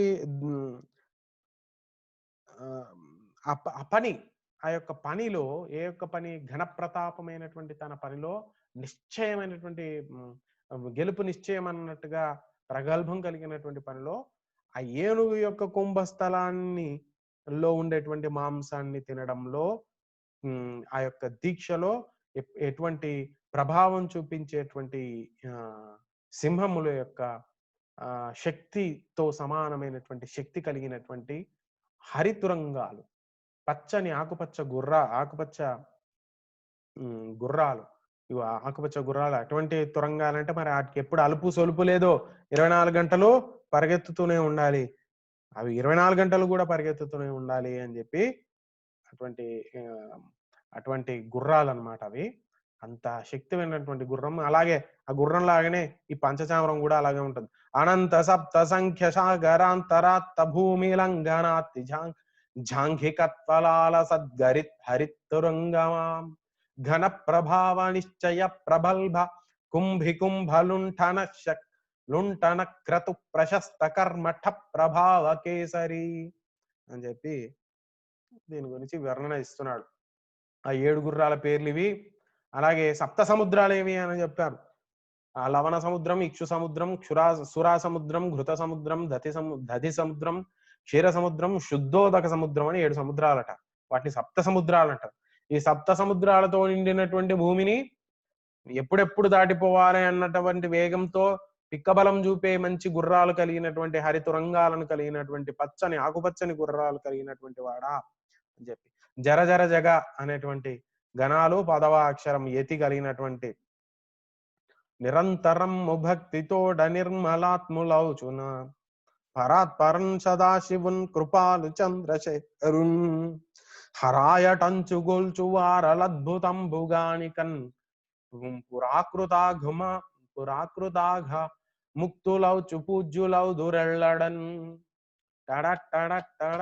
అని ఆ గుర్రాలు పరిగెత్తుతున్న సప్పుడు శబ్దం మనకు కనబడుతుంది కదా, అలా ఉంటాయి. కింద కొన్ని ఉదాహరణలు ఉన్నాయి, ఇప్పుడు మనకు ఆ డిస్ప్లేలో రాలేదు. ఇంకా జరేఫలు జరే అని ఒక ఉదాహరణలు. ఇవన్నీ 16 అక్షరాలు 24 మాత్రలు జర జర జగ జగ అనేటువంటి. ఇక అని ఇట్లు సజల జలధరధ్వానం. సజల జలధరధ్వానం అంటే జలాలతో ఆ యొక్క మేఘమైనటువంటి అంటే నీటితో నిండినటువంటి మేఘాల యొక్క శబ్దాన్ని చేస్తున్నట్లుగా గంభీర వాగ్గుంభరముల చోత గంభీరమైనటువంటి వాక్కులతోటి ఆ యొక్క సూర్య భగవాను కొనియాడి అంబోజ బాంధవున్ ఆ యొక్క పద్మాల యొక్క బాంధవుడైనటువంటి ఆ సూర్యుణ్ణి అనుదినంబు ఒకరోజు మరిచి ఒకరోజు పూజ చేయడం కాదు, ప్రతిరోజు చేస్తాడు. అదే లక్ష్య దీక్ష. మనం ఆయన నుంచి నేర్చుకోవాల్సింది, సంవరణం నుంచి నేర్చుకోవాల్సింది ఏంటంటే లక్ష్య దీక్ష. ప్రతిదినము అనుదినంబు ఆరాధించుచున్ హవిష్యానుండై ఆహారం కూడా మంచి యజ్ఞానంతరం తీసుకునే ఆహారం, సాత్వికమైనటువంటి ఆహారం మాత్రమే తీసుకోండి. అంటే ఫలాలు లేకపోతే ఏమంటారు కొబ్బరి, అరటి ఇలా కొన్ని వ్రతాల తర్వాత మనం తీసుకునేటువంటి ఆహారం లాగా సాత్విక ఆహారమే తినాలి. చూడండి, మంచి ఆహారం తీసుకుంటే మంచి ఆరోగ్యం ఉంటుందండి. ఆహారమే ఔషధం. మరీ ముఖ్యంగా విద్యార్థి దశలో నువ్వు మంచి మాంసాహారం లాంటివి తీసుకున్నాం అనుకో, లేకపోతే ఎక్కువగా పెరుగేసుకొని తిన్నాం అనుకో, నిద్ర రాక ఏం చేస్తది క్లాస్‌లోకి వచ్చిన తర్వాత. కాబట్టి మంచి సాత్వికమైనటువంటి ఆహారం తీసుకొని వ్రత దీక్షలో ఉన్నట్లుగా హవిష్యాశనుండై దర్భాస్తరణ విస్తీర్ణ తల్పశనం, దర్భల మీద ఉన్నటువంటి కటిక నేల మీద గడ్డి నేల పరుచుకొని ఆ గడ్డి మీద పడుకుంటూ ప్రజా పరిపాలనంబున జాగరూకుండయి, ప్రజల పరిపాలన గురించి కూడా కాస్త అరుచుకుంటుండు. అది కూడా చండకరుండు ఇలా వ్రతం చేస్తున్న సమయంలో చండకరుండు అనంటే కఠినమైనటువంటి కిరణాలు కలిగినటువంటి సూర్యుడు తన నిజాంతరంగా తన ఆత్మలో అనుకుంటున్నాడంట, ఏంటి, అల్లుడు పొందితే ఇలాంటి అల్లుడు రావాలిరాయా, ఇంత కఠినమైనటువంటి దీక్ష పొందేటువంటి అల్లుడు, ఇన్ని సుగుణాలు కలిగినటువంటి అల్లుడు, భారత వంశంలో చంద్రవంశంలో పుట్టినటువంటి వాడు అయినటువంటి ఇటువంటి అల్లుడు నాకు లభించాలి అని కోరుకుంటున్నాడు ఆ సూర్య భగవానుడు కూడా. మనం కూడా అలాగే ఉండాలి. మన అమ్మాయి ఎంట పడ్డం కాదు, అమ్మాయి తండ్రికి కూడా వీడు అర్హుడు కాబట్టి ఇతడికి ఇచ్చి పెళ్లి చేస్తే మా అమ్మాయి చాలా సుఖంగా ఉంటుంది అని అనిపించాలి. అంతేనా? మనం ఇంకొక పాఠంలో మనం అనుకుంటాం, తాళాంక నందిని పరిణయములో వాగ్దాన భంగము అనేటువంటి పాఠంలో అనుకుంటాం. ఆయన కనిపించలేదు, బలరాముడు కనిపించలేదు, అభిమన్యుడు నువ్వే పేదరికంలో సుభద్రను నీకు నిన్నిస్తేనే పేదరికంలో ఉన్నావు, ఇంకా నా కుమార్తె ఇస్తే అభిమన్యుడు ఏ విధంగా సుఖం పెడతాడు అని చెప్పి అనుకుంటాడు ఎవడు, బలరాముడు. తండ్రికి నమ్మకం పుట్టడం అనేది అవసరం. ఇక్కడ సూర్యునికి నమ్మకం పుట్టేలాగా పొందింది. కాబట్టి మీరు ఎవరినైనా పెళ్లి చేసుకోదలుచుకుంటే వాళ్ళ యొక్క తల్లిదండ్రుల యొక్క నమ్మకాన్ని, ఆశీర్వాదాన్ని పొందేలాగా ప్రయత్నం చేయండి, తప్పులేదు. కౌతూహలంబున బద్ధ కంకణుడు అయ్యాడు. చాలా ఉత్సాహంతో చాలా కంకణం కట్టుకున్నటువంటి అయ్యాడు. మేరు శైలంబునన్ ఆ సమయంలో ఏం జరిగింది? నేను అంతకుముందు కథ చెప్పినట్టుగా ఇదంతా చిలుక పోయి ముందు తపతి గురించి చెప్పి సంవరణుల్లో కోరిక రేపి తపస్సుకు ఉపక్రమించేలాగా చేసింది. మరి అదే చిలుక సౌరమండలానికి వెళ్ళి ఏం చేయాలి, తపతికి కూడా సంవరణం గురించి చెప్పాలి కదా. ఆ ప్రయత్నంలో అక్కడికి వెళ్ళింది ఆ చిలుక వెళ్ళి ఏం చేస్తుందో చూడండి. మేరు శైలమ్ము దాటి మేరు పర్వతాన్ని దాటిపోయిందంట. మింటివాగు అంటే ఆకాశగంగా జారిపడుతుంది శివుని శిరస్సు నుంచి. మరి అలాంటి ఆకాశగంగను ఒరుసుకుంటూ వెళ్ళిపోయింది. మింటి నుంచి జారిపడుతున్న, ఆకాశం నుంచి జారిపడుతున్న గంగను ఓరుసుకుంటూ తాక్కుంటూ మిగుల మెరసి కానీ అందులో నుంచి తప్పించుకొని మెరుపుతో వేగంతో తరతరంబయగిరి అంతకంతకంతకి పైకెగిరి తపతి లతాతన్వి అంటే తీగ వంటి శరీరం, సౌకుమార్యమైనటువంటి శరీరం కలిగి సన్నని దేహం కలిగినటువంటి తపతి యొక్క చేతి మీద వాలే చిలుక రాజు. మరి రాజే తపతి యొక్క చేతి మీద వాలాలంటే అదృష్టం ఉండాలి. మరి అలాంటి చిలుక రాజుకు ఎవరి యొక్క తపతి యొక్క లతాతన్వి అయినటువంటి తపతి యొక్క చేతి మీద వాలింది. వచ్చిన పచ్చని, ఇక్కడ చావత్తు కింద చావత్తిచ్చి మంచి అలంకారంతో మంచి పద్యం రాశాడు చూడండి. వచ్చిన పచ్చని పులుగున్ మచ్చిగా మీరంగ చూచి మణిబంధనముపై, మణిబంధనం మీద పెట్టుకుంది. అచ్చుగనిడి ముద్దాడుచు చంచల నేత్ర అంటే అటు ఇటు తిరుగుతున్నటువంటి కన్నులు కలిగిన అంటే కంగారు పడుతున్నటువంటిది. అచ్చంచల నేత్ర పలికే ఆధారమొప్పన్, చాలా ప్రేమపూర్వకంగా తన ప్రియ శిష్యుడు అయినటువంటి చిలుక రాజు రాగానే, చిలుక ఇంటి పేరు రాజా, చిలుక ఇక్కడ రాగానే అచ్చంచల నేత్ర అయినటువంటి తపతి పలికే ఆదరముప్పన్ చాలా ప్రేమతో మాట్లాడుతుంది. ఏమంటుంది? క్షేమమే నీకు ముద్దుల చిన్ని చిలక. చూడండి, మనం రాగానే ముందు పలకరించాలి, నువ్వు క్షేమంగా ఉన్నావా? క్షేమమే నీకు ముద్దుల చిన్ని చిలక ఎందు పోయితివో కదా ఇన్ని నాళ్ళు ఎక్కడికి పోయావమ్మా? జీవపదమైనను బాసి జీవపదమైనను బాసి, జీవానికి జీవమైనటువంటి నన్ను, ప్రాణానికి ప్రాణం, ఆరో ప్రాణమైనటువంటి నన్ను వదిలి ఇన్నాళ్ళు ఎక్కడికి వెళ్ళావమ్మా? సీమగాని సీమ చెరింపదగునటే రామతమ్మ. రామచిలక, సీమ కాని సీమలో నీ నీ నీ నీ యొక్క ప్రాంతం కాని ప్రాంతానికి, నీ ఊరు కాని ఊరికి నువ్వెందుకు వెళ్ళావమ్మా అని చెప్పి అడిగింది. అదెందుకు వెళ్ళింది? తనకెంతో చదువు నేర్పినటువంటి తపతికి గురుదక్షిణ ఇవ్వాలి అన్న కోరికతో, తగిన వరుణ్ణి వెతకాలన్నటువంటి మంచి ఉద్దేశం కలిగితో అది భూలోకము అన్ని లోకాలు వెతుకుతూ ఉన్నాయి సంవరుణ్ణి చేరింది కదా. మరి అలాంటి కోరిక చిలకని ఏమంటుంది? సీమగాని సీమ జరించితి చెరింపదగునటే రామతమ్మ అని చెప్పి అంటుంది. అరే నీ చుట్టపు చిల్క పిండ్లెదురుగా అన్యోన్యమే తెంచె. నీ చుట్టపు చిల్క పిండ్లు అంటే సమూహాలు, చిలకల సమూహాలు ఎదురుగా అన్యోన్యమే తెంచె, నీ కోసం ఎదురు చూస్తున్నాయి చూడు. అల్లవే నీతోడి సతీర్జ శారికలు, నీతో జలకాలాడినటువంటి గోరింకలు, ఆ గోరింకలు సఖ్యం బెంత యుదల్పుచున్నవి, నీ స్నేహం ఎంతో తెలుస్తున్నాయి. అవి రోజు అంటూ ఉంటాయి, మా చిలకేది, నాతో పాటు ఉండేటువంటి మా గోరింకలతో ఉండే చిలకేది అని నీతో ఆటలాడుకున్నవి, స్నానాలు చేసినవి అవన్నీ కూడా గోరింకలు అడుగుతున్నాయి అని చెప్తున్నది. ఇంకేమంటుంది? శోక ప్రమోదోష్ణ శీత ఘన భాష్పాంబు ప్రవాహంబులన్. ఇక నీకోసం వెచ్చని కన్నీరు కారుస్తూ అవి అడుగుతున్నాయి. ఇంకేమంటున్నది? భవదంతఃకరణము మమ్మునకట పాయంగా నెట్టుండెను. నీ యొక్క మనస్సు నన్ను వదిలిపెట్టిన తర్వాత ఎట్లా ఉన్నదో అకట, అయ్యో నన్ను వదిలిపెట్టి ఎట్లా ఉన్నావే అని చెప్పేసి ఆ యొక్క చిలుకని అడుగుతుంది. నన్ను వదిలిపెట్టిపోయావు కదా, ఎట్లున్నావమ్మా, ఇన్ని రోజులు నన్ను ఎలా వదిలిపెట్టి ఉండగలిగావు అని చెప్పి ప్రశ్నిస్తుంది. ఇలా అనిన తన మీద ప్రేమ బంధనము చూసి మోదం, చాలా సంతోషం కలిగింది. ఎవరికైనా తమ మీద ప్రేమ చూపిస్తే ఎవరికైనా చాలా సంతోషం అనిపిస్తుంది కదా. ఆ తర్వాత భయభక్తులు, లోపంలో గురువు గారు, పైగా ప్రేమ ఎక్కడ ఉంటుందో భయం అక్కడ ఉంటుంది, వాళ్ళకి ఏమన్నా అవుతుందేమో అనే మమకారం. ఈ భయభక్తులు వాళ్ళు ఏమైనా అంటే తట్టుకోలేం, మనం ప్రేమించే వాళ్ళు మనల్ని ఏమైనా అంటే మనం తట్టుకోలేం.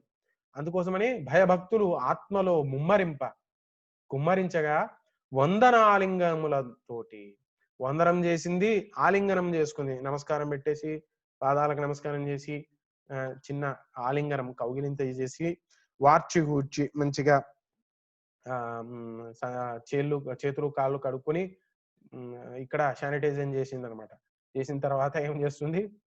చిలుక ఆనంద రసములు చిలుకన్, ఇక్కడ చిలుక ఆనంద రసములు చిలుకన్ అంటే యమకాలంకారం అని అంటారు. చిలుక ఆనంద రసములు చిలికేటట్లుగా పలికిందంట. ఆనందం, తనకు తపతికి ఆనందం కలిగేటట్టుగా మంచి మంచి పలుకులు పలుకుతుంది. ఏమంటుంది? కమలవనీ బాంధవునకు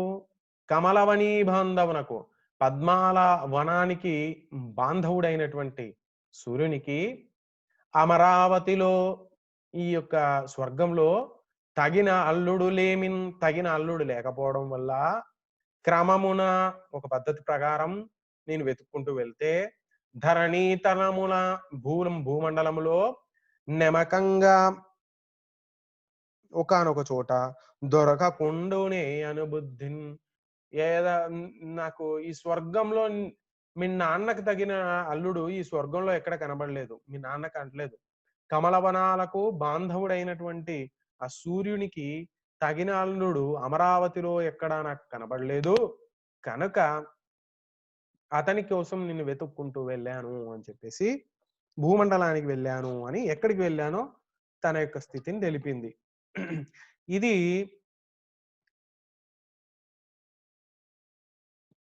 తపతి సంవరణోపఖ్యానము అనేటువంటి, తపతి సంవరణము అనేటువంటి మన ప్రబంధములో, తెలంగాణ ప్రబంధంలో గంగాధర కవి చేసినటువంటి ఈ రచనలో మనకు సంవరణుడి తపస్సు అనే 20 పద్యాల చిన్న పాఠము, అనేక విశేషాంశాలు ఉన్నటువంటి పాఠము.